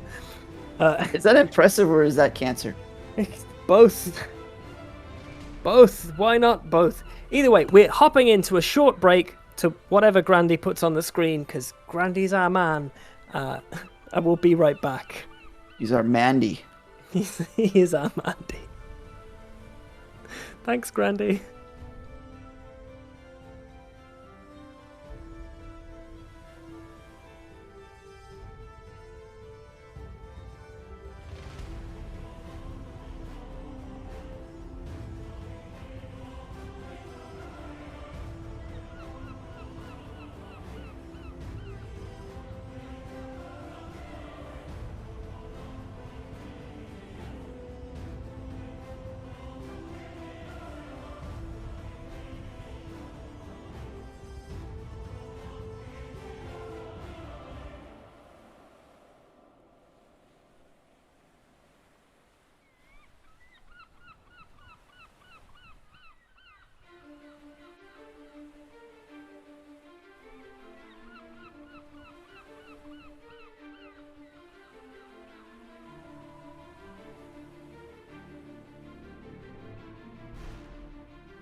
Ah!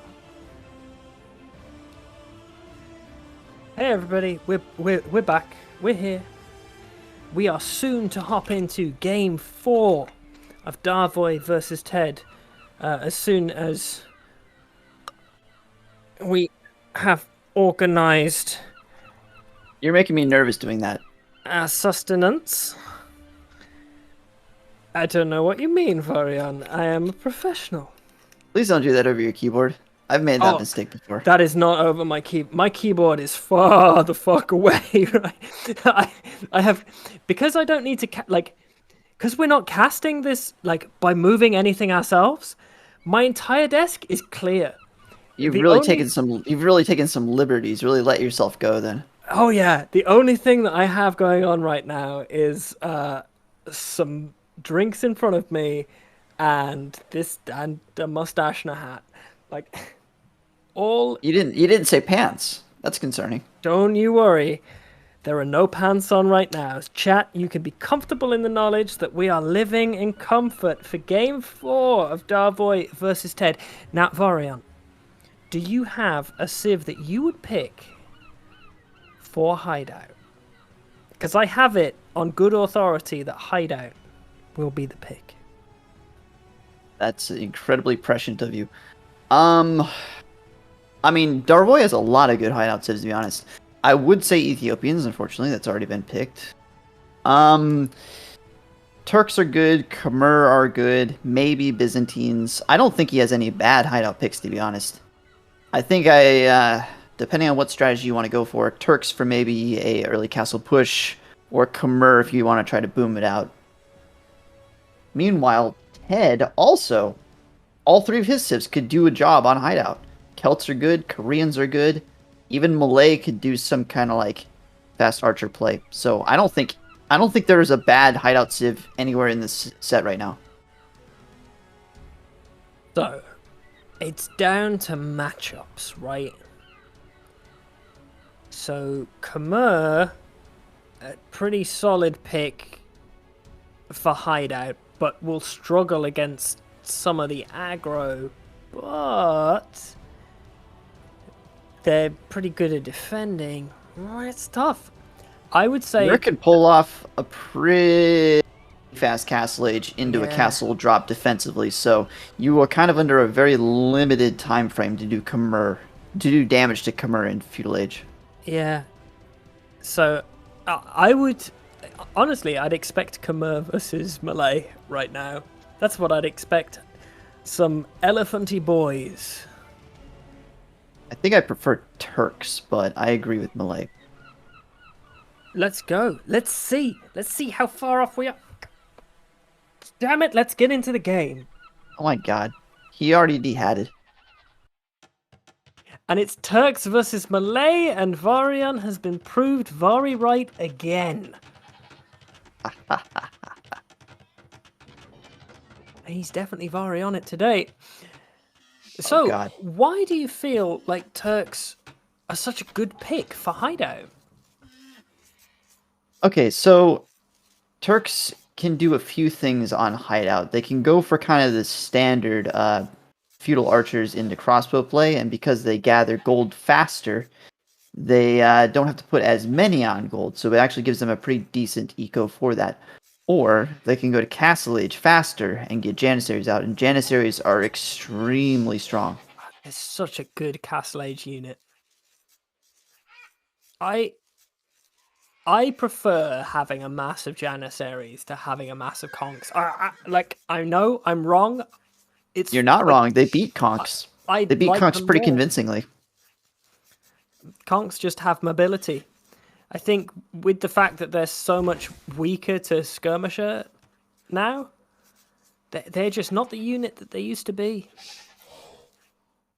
I don't think conks were ever really the unit that they used to be. There was a time where Spanish were picked all the time, just for the conquistadors, and I don't know 100% what happened about it. I don't think it's completely the change to make them weak to skirmishers, but it's just kind of fallen out of the meta. I don't necessarily think for any particular reason. Pinning that, what the fuck was that law right there for Ted? Like that is an animal traffic jam. I mean, that's rough for Darboy, and it's a great animal traffic jam, but the Ted just killing the fucking rhino at the same time as hopping his vills out of the TC to kill the ostrich in just perfect harmony at exactly the same time. Oh my god, what? How do people do this? How can they click so many buttons?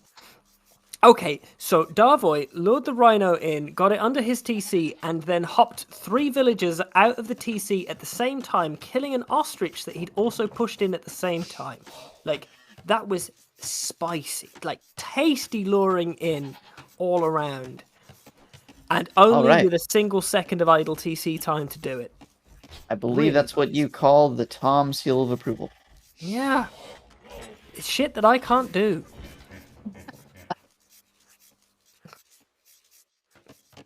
Yeah, that rhino was rigged. Totally agree. Totally agree. I've never seen a rhino spawn that close to a gate where it's basically blocking the gate. That's actually really funny. It's completely bullying. Because right now, Darvoid needs every little advantage he can get, right? Because we don't want this to end in a 3-1.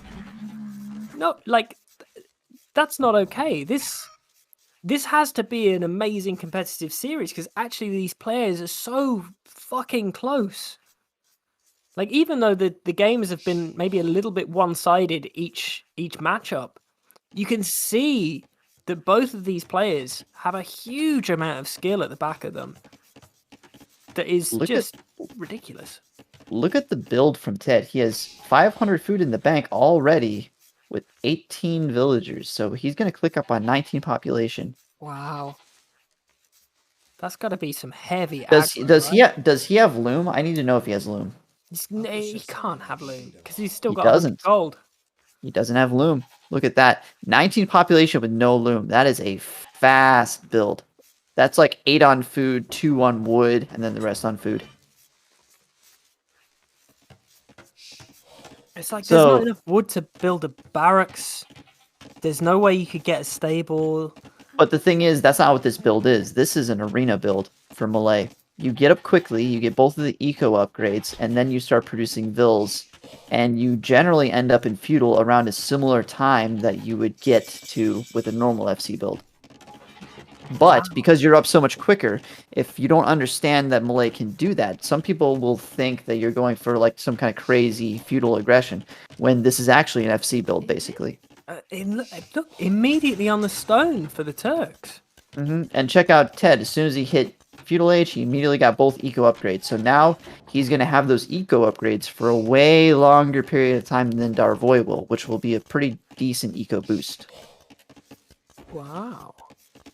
So, do you think that Darvoy is hopping onto stone because he expects that early aggro, or do you think it's because he is very much planning to get that castle up for his Turk unique unit as quick as he can? Yeah, this is 100% a castle build. Yeah. This is another arena build. They're both just playing this like arena. Fucking clowns. Clowns. Fucking clowns. Love to see it though. It's a change of pace because most of the hideout games that we've seen so far have actually involved at least a certain amount of early aggro. I think it was Darvoy who killed me with men-at-arms on hideout. So unfair. Feels bad. How dare he? Darvoy, you're a clown! Yay! Feels bad, man. Was it Darvoy? I can't remember. I have the worst memory. So, Darvoy, is this a specific clan build? We can believe that this is a specific clan build. Well, I can tell you right now that this is an arena build. Is that from your experience being a clown? This is from my knowledge of arena that I've done a few times. I may have put on a nose just to see how it fits every once in a while. I don't think there's anything wrong with that. I can respect just seeing how a nose fits. What I can't respect is just living with that nose on all the time. Like, what the hell? You got to take that makeup off. That's bad for your skin. Oh, exactly. Hey, at least clown players aren't like water only players. Imagine if that was a thing. Like if somebody was like, nah, I only play water maps. What the fuck would that person be? Like, I study clowns. I study clowns in the way that a anthropologist does. I'm scientifically interested in clowns. Well, I think Ted is scientifically interested in getting some archers out. Looks that way, doesn't it? He will not be quicker on the click up than... I don't know. Check out his res. You forget how quickly they go up to castle age once they do click. Check out his res. He's not far off. Not far off at all. And when he does click up, he will have a better economy. A better economy, and he also will have some archers in the bank. But he's going to wait until he clicks to actually start making them, but he can make them on the way up. It's so interesting to see the Melee going for archers right now. Is it? Yeah, on Hideout. It's traditionally been like from what I've seen of them, like, it's the cheap elephant spam play. No, that you can shut that down with a single monk. And also, they just die to anything. Any ranged unit, especially Janissaries, they just shred elephants. Melee elephants are one of the most overrated units in the game, if you ask me. I'll take that. I mean, to be fair, they are cheaper than knights, which is actually a bananas stat, but it's absurd. I feel like that's they're not considerably more useful than a knight. I think Ted is walling as if he's expecting elephants. He's walling like he's expecting something, that's for sure. And they will So check it land out. They're gonna time at the same damn time, near enough. just about within 10 seconds almost.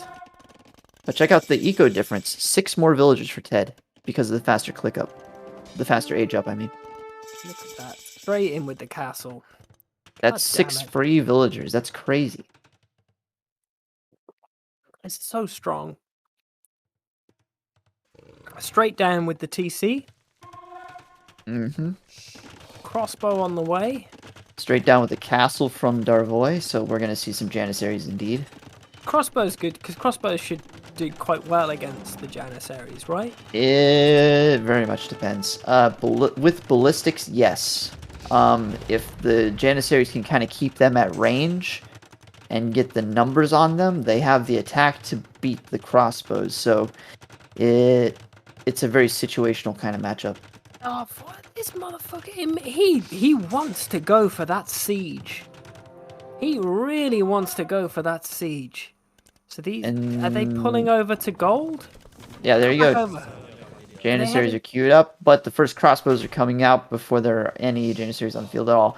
But that castle is in a very defensive position.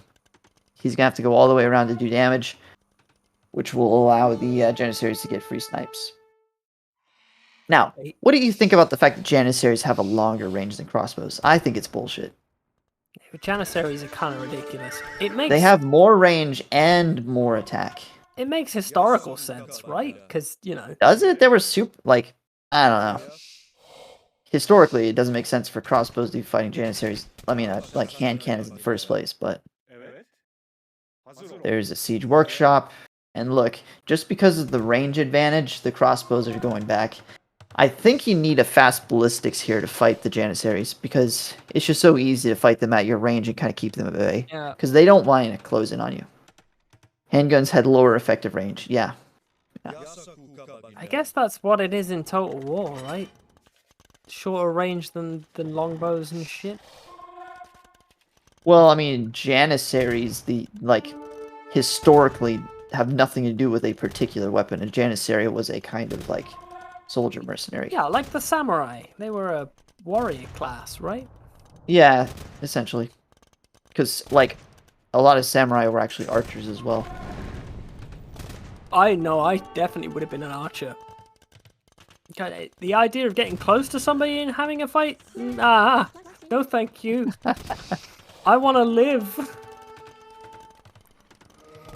I know how bad I am at fighting. He's going for a conversion on the Janissary. It doesn't look like it's going to happen. And see, the range kiting. The range kiting is just so strong. What's the Janissary to monk? 8 range. Are they even? They're even until block printing. Janissary push is so strong. No. Sorry, monks have 1 more than a Janissary, but that's not much. 1 isn't enough. 1 is. No. Especially with how fast the Janissaries shoot. It's not like it's dealing with siege. I really think you need ballistics. You really need ballistics if you're fighting Janissaries with crossbows, because that's kind of your only advantage, is the fact that you can hit a moving target and they can't. But that's where we're falling down, because we immediately dove in onto the second TC. Yeah, I would agree. I definitely would have preferred ballistics over the second TC for sure. While we're heavy on stone, we're so far away from a castle. Yeah, and I don't know that, where do you put the castle that the Janissaries can't deny? Yeah. And you'd have to delete half your farms. There's more mangonels coming out as well. He's attacking the range. He knows that there's crossbows stacked up in those ranges, so he's just trying to keep the military numbers down, but there's just nothing that can address the Janissaries right now. Can Janissaries tank a mangonel shot? They can, right? Yeah, but why would they ever be in that situation? They have so much longer of a range. They should never do that. And they do so much damage. It's just trivially easy to kill a mangonel with Janissaries. This might not be as long a game as we initially thought. Sure doesn't look like it, right? Are locked in. Siege There's is on its way. 3 mangonels on the field. Nothing to address that. Not even making crossbows right now. I don't think Darvoy I don't know what he does here, to be honest. Darvoy, can you tell us what was going through your mind at this moment? Was it... Ah, fuck, I don't know what to do. Just pure black darkness. Did manage to get a bit of damage onto those Janissaries, but He really made sure that he lamed that farm with all 3 mangonels. I appreciate the commitment. yeah, fuck that one. Fuck that farm. Oh shit, Darvoy's blue, not Darvoy's slapping. What? Did you get confused? Yeah, I did. Yeah, I'm like, hey, Darvoy, yeah, you're being so shit right now. Darvoy, what's your feeling on dying? Now, Darvoy is here being like, I've got, like, all the mangonels and Janissaries. Fuck you, Tom Snuffles. Yeah, Darvoy, why don't you get good? That's 5 mangonels. Good God. Love and life. I'm so sorry for being a twat. Which okay. you will all get to see live at the LAN event, which is in like 20 days. Oh my god, it's just so close. Maybe the most convincing advertisement the LAN event has had yet. Well, there's still a few more tickets left to go for BYOC. However, there are not which you may think stands for computer. No, but it's actually chicken. Chicken. Yep. Please bring your own chicken. We have no chickens to come along, and we would... Or bring your own carrot. Please bring your own carrot. No chickens. Brexit in it. Yeah, no chicken. Only American chickens. Make sure that they're fully bleached. The referendum said no chickens allowed, if I recall correctly. Yeah, that makes sense. What doesn't make sense is just how much stomping those Turks did right there. Oh, that level theory's out. Those Janissaries, man, let me tell you. What a horrific, monstrous unit.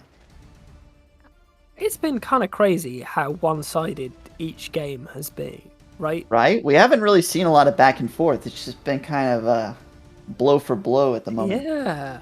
But it's nice because we have a 2-2, don't we?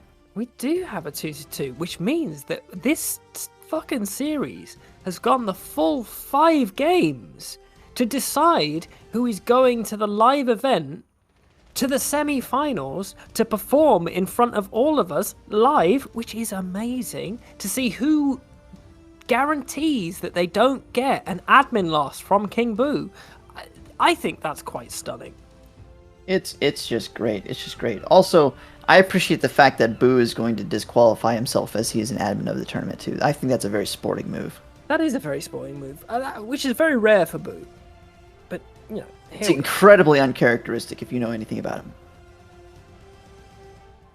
He's been my buddy for most of these streams.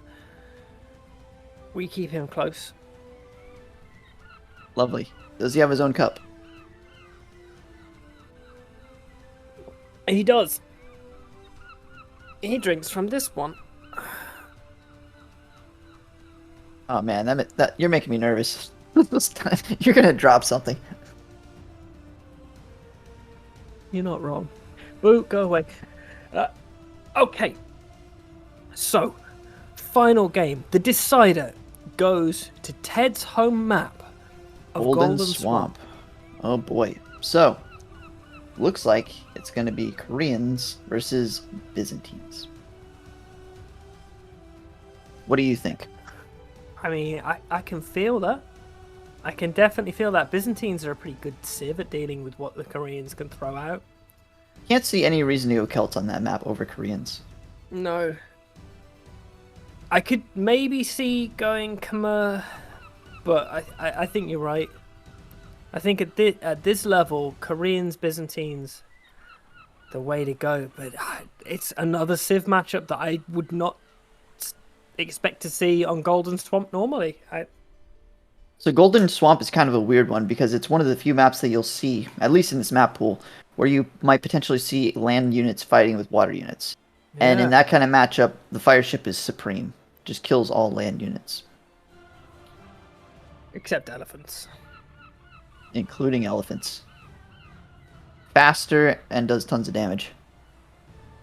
It doesn't kill them quickly, but the elephants can't catch up to them, so it doesn't matter. That's true, they are slow. So, ladies and germs, you have hung around for many minutes waiting to find out who wins. They haven't been waiting, they've been enjoying every second of it.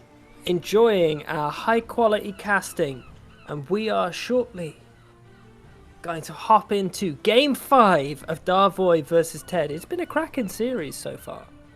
It has. There's been a lot of very interesting strats and a lot of kind of brutal plays. It's been a very cutthroat, kind of back and forth kind of set.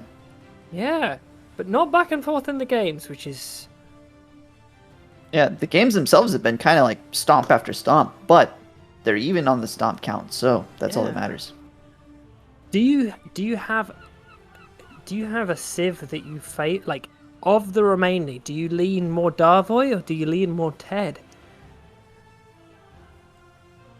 If I had to pick a civ from both of their pools, I think I would have to go with Byzantines.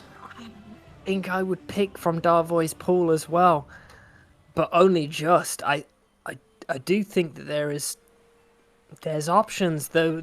The amount of map control that the Koreans can lock down is really impressive. Their archer play with the additional armor is pretty fucking solid. But at the same time, out of nowhere, I could expect a Celts play, and if Ted went full Huang or some shit, who knows? It's definitely not outside the realm of possibility. No, it's not outside the realm of possibility, and so let's find out what the fucking possibility is, Vorion, for Game 5 of our second series to see who goes through to the semi-finals at the LAN, at the live. Let's go. It's Koreans versus Byzantines. Hey. Varian strikes again with his predictive powers. And I have a special reveal at the end of the set for those who stick around. Is it a mustache?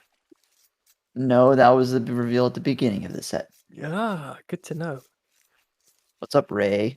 Yeah, what's up, Ray? Indeed. Okay.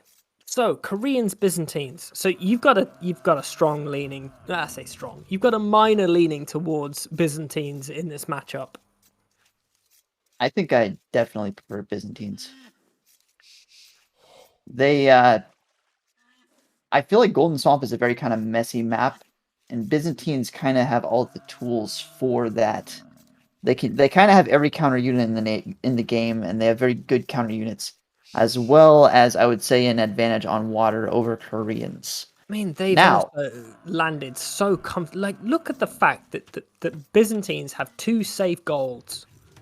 Like, both of those are fucking securable right there. That is but look at the berry placement. Good God, that's terrible for Darvoy. That is pretty shit. Right on the water. Meanwhile, Ted's is fine. It's just in the back. No problem there at all. I actually prefer Ted's map. Yeah, he's got almost 2 stones that he can take. He's got a gold that's a little bit more in a compromised position, but for the early game, you don't need more than the floor tile. No. That's okay. This should be interesting. I would be far more comfortable playing Koreans over Byzantines. Byzantines, you know what I find interesting? Have options, though. Byzantines do have kind of every option you can think of. So the fact that Darvoy's berries are basically on the water, I think necessitates water play from him, because he needs to make sure that there are not ships denying those berries. Yeah, for sure. And he can, and he should, especially when you know that you've got the better fire ships than any other civ in the game. Mm-hmm. I can't see why you wouldn't. At the same time, do you want to lean into water to... Like, as Koreans, do you want to try and fight for feudal age, or do you want to try and wall, especially when you know that you've got a pretty secure base if you wall? Do you want to try and land in castle as quick as you can and start locking the map off with your guard towers.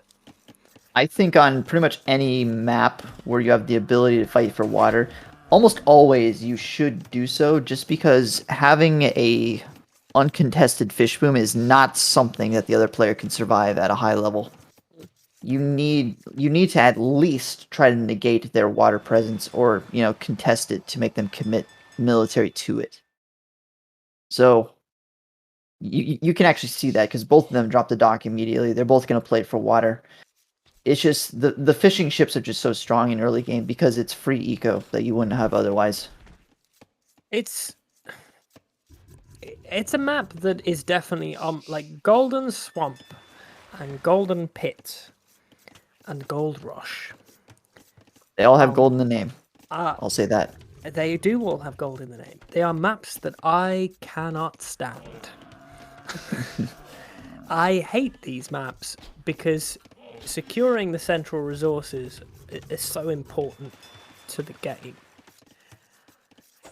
And yeah, I'm not as a rule, I'm not generally a huge fan of maps that are like super snowball-y and dependent on like control of one specific part of the map. So I tend to agree, but I also think that they kind of have their moments, I guess. Sometimes. Yeah. The thing that is interesting for me is that both of these civs do quite well without having central control. So they have good trash. Yeah, well, good trash or getting up to a good mass of units and trading well, which the Koreans can definitely do as well. Like, they get at some fucking cannon ships, some fucking expensive ass turtle ships, and I will smile so much. There we go. Turtle ships or war wagons are both almost always a good option. If we see turtle ships on this map, for every turtle ship, I will do a shot. There you go. There's my promise. Jesus. We'll finish on a high, or for every turtle ship you say. For every turtle ship in this game, I will do a shot. All right. It's also my confidence for how many turtle ships are going to be in this game. Now, what about war wagons? Definitely not a shot per war wagon, because war wagon is definitely what I would be leaning into as the Koreans. I think locking down the map with castles or keeps and getting war wagon numbers up is so important. I try not to be a bad influence. However, what about a shot for 5 war wagons? Oh, that's pretty tempting. I'm the devil in your ear. That is some good devil in my ear. Okay, I will do a shot for 5 war wagons if you do a shot for 5 war wagons. Okay, that's easy. There we go. It's agreed. Grandy, please get the drinking cams ready. Oh god, there's a hole! No! Oh god. No! Right in. The reaction is so swift, though. He's got a forward archery range as well, look at that. So, what those men-at-arms need to do is open up a hole in the wall. If they can do that and get the archers in, Darvoy really doesn't have anything to respond to that just yet. No, he's going to be forced off the gold for sure. Unless he puts a tower up. But look at that. I mean, Darvoy has been put onto the back foot immediately. Will lose a Ville as well. He will lose a Ville. That's a certainty. Been forced off the gold completely. Whoa, that hole has just thrown everything into disarray. That's absolute so bad. Disaster. At the same time, there's one fishing ship died for Ted. Ah. And Darvoy has 3 fishing ships though. How many does Ted have? 0. No, yeah, none. But at the same time, it's like after that first fish has gone, the distance that those fishing ships have to go to collect food starts to become detrimental very, very quick. Like, this is one of those maps where it's real tricksy as to what's worth it. I think it is more worth it to be in your opponent's base and denying them from gold than it is to deny 2 or 3 fishing ships from fish. I tend to agree. It's also worth noting that this is a point where keeping your men-at-arms alive until your archers get into the opponent's base is extremely useful, because at the very least, they're a huge meat shield for the archers, and they kind of tend to keep everything else at a distance. And they can kill buildings, so I would say that the effectiveness of men-at-arms goes up significantly once you have archers alongside them, unless you get caught out like this and get separated completely and lose them for free. But look at this. Darvoy manages to clear this aggression. He kills the men-at-arms. And I don't know, did Ted kind of abandon that too easily? Maybe. I think he valued keeping his archer mass up. Like, yeah, but it feels like with the men-at-arms, they could have kind of went after the skirmishers a little bit, and that could have evened it out. I feel like he kind of misplayed that, to be honest. Yeah, he didn't actually manage to kill anything. He really didn't. Like, it's 7-1 KD. Like that. It's also a 5 eco advantage for Darvoy because Ted hasn't killed any of the fishing ships. Yeah, he's tried to, but look at this. See what I told you? Land units don't do well against the fire ships. That did not go Ted's way. Like, that was such a massive advantage to have been in the base, denying the gold to be, and to have not managed to capitalize on that is really. I'm not gonna lie. I think he gave that up for free. I don't think there was any reason to go back and lose units for free there, to be honest. 8 for 1, and that's starting to land into the actual point score, because we're knocking on 2,000 points for Darvoy, and we're 300 below that for Ted. Yeah, obviously, Ted's not on water and Darvoy is, but yeah, that's probably the biggest thing about the score. Considering we were in the base, it's 40 to 35 for eco units. Mm-hmm. That's, at this stage of the game, that's pretty fucking big. It is certainly significant. That's a fact. I thought, considering where Ted was and where Darvoy was, I was about to say that Ted's not making any military right now. This is not a good tower. No. What does it protect that the TC doesn't protect? Why is put that tower on the hill between that gold and that stone? Yes. Oh boy, we got a hole down there. The hole is going to it. We can see the observer instructing the villager to do the thing. I think that's cheating personally, but what do I know? That's such a bad tower for this rating. Like, for these players. It is what it is. It's the final game of a set. Nerves are probably a thing. That's so strange. I would love. It's also worth noting that Darvoy has lost the past. Darvoy has won the past 2 games, so Ted is probably feeling on the back foot pretty significantly right now. Especially because Darvoy has won convincingly in every single one of them. So this is reverse sweep territory. It is, absolutely. This is chomped on by an alligator territory. Nom nom nom nom nom nom.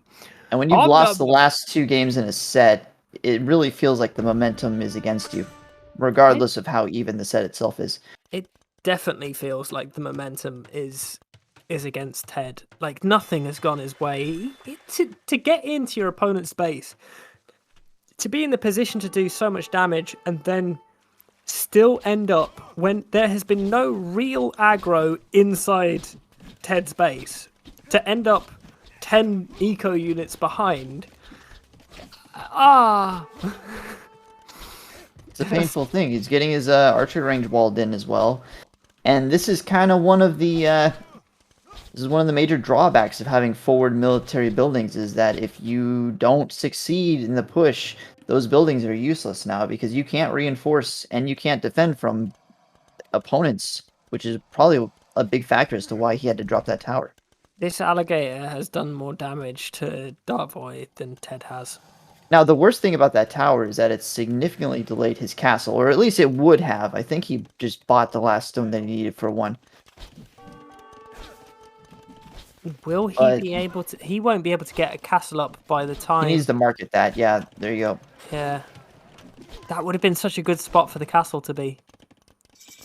The fact that he's had to not put a castle there. That's a fine castle spot, though. That'll work just fine. Yeah, he should send a Vil over to put some extra stuff on that market. Might want a wall from that wood line to the gold, just so they don't run around the south side of the castle, though. Yeah. Probably not the worst idea. Also, I don't think he deleted that market. I think that was 175 wood down the drain. Yeah. He only has 6 on wood. That's a painful thing. He can still deny that gold as well. He can, yeah. Oh god, how many alligators are just chilling around here? Honestly, the alligators have done more damage than anything else. It's absolutely ridiculous. But at the same time, Ted is just... Oh god. This looks pretty over. This is really Titanic. He threw up a TC over there. He has a castle up. Now, a certain Baskets has said before that if you can make war wagons, the game is never over. So we'll see how true that is. Yep. That's 1, 2 war wagons on the way. We'll see how many. I'm counting. I'm counting. Don't worry, chat. I'm counting.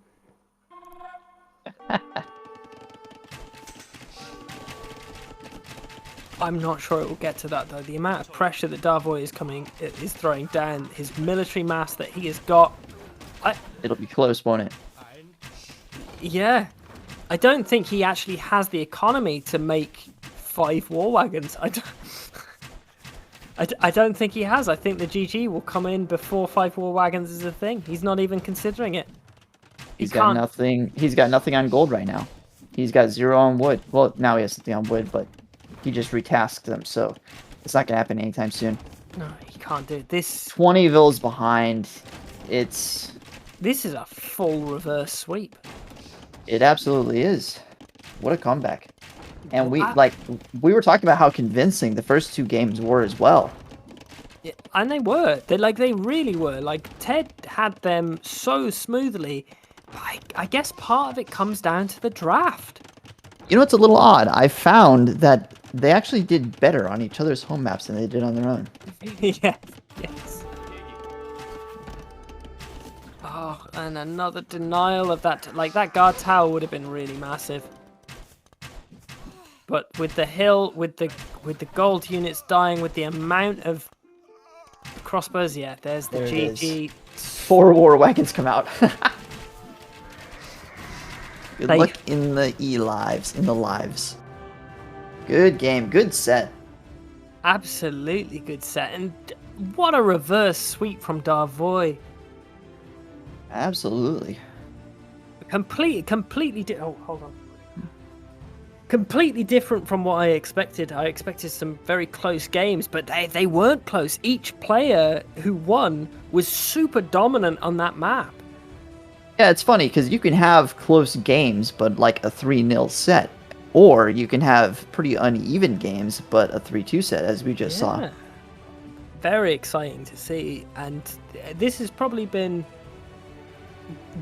of all of the 5-game series that I have seen so far, this is definitely the most one-sided. I don't know if one-sided is the word for it. It's more that I think it was just more aggressive overall. Which is great. I really appreciate that. Because think about it. Did we even go to Imperial more than a few times in the entire set? I don't think we reached Imperial once. We did. We in the Islands game we did. Yeah, in Islands. We reached Imperial in Islands. That might be the only one though. Otherwise, it ended in Castle pretty much every time. Which is great. Very, very quick, very aggressive games. The aggression was... Oh, so good. I'm allergic to cats. And aggression. And aggression. I'm allergic to people not picking Marlians and not making any longswords. Terrible series, there was no longswords. Today was a great disappointment. However, the casting was not a disappointment. Varian, you've been a great compadre, as the Americans say, with their mustaches and their horses. And this has been a great collection of series. I've very much enjoyed today. Thank you for joining us. Thank you, everybody in chat, for joining us. Do you have any parting words for us? Any words of wisdom? No. No. Well, there we go. Thank you, everybody, for hanging out with us. I've been Tom Snuffles. This has been Varian. Please go and give Varian a follow. We're probably going. Let's raid someone, Grandy. Let's raid Ginger. Ginger's there. He's still going. Yeah, he's still going. So let's head there, and I will see you all soon. I might even stream tomorrow. I've got fuck all going on, so we'll see. We'll see. I'm probably going to stream in a little bit myself. It is still Tuesday Booze Day, is it not? It is still Tuesday Booze Day. Maybe we'll visit Varian at some point as well. Well, feel free to stop by later if anybody wants to. But until then, I will catch you all later. Tom, it's been a pleasure, my friend. Good job to Grandi for the observations. The very, very incredible observations. They were very observant. I'll tell you what. On the list of observations, they were some of them for sure. So many. I will catch you all later. Have a fine evening. Au revoir, chat. Au revoir.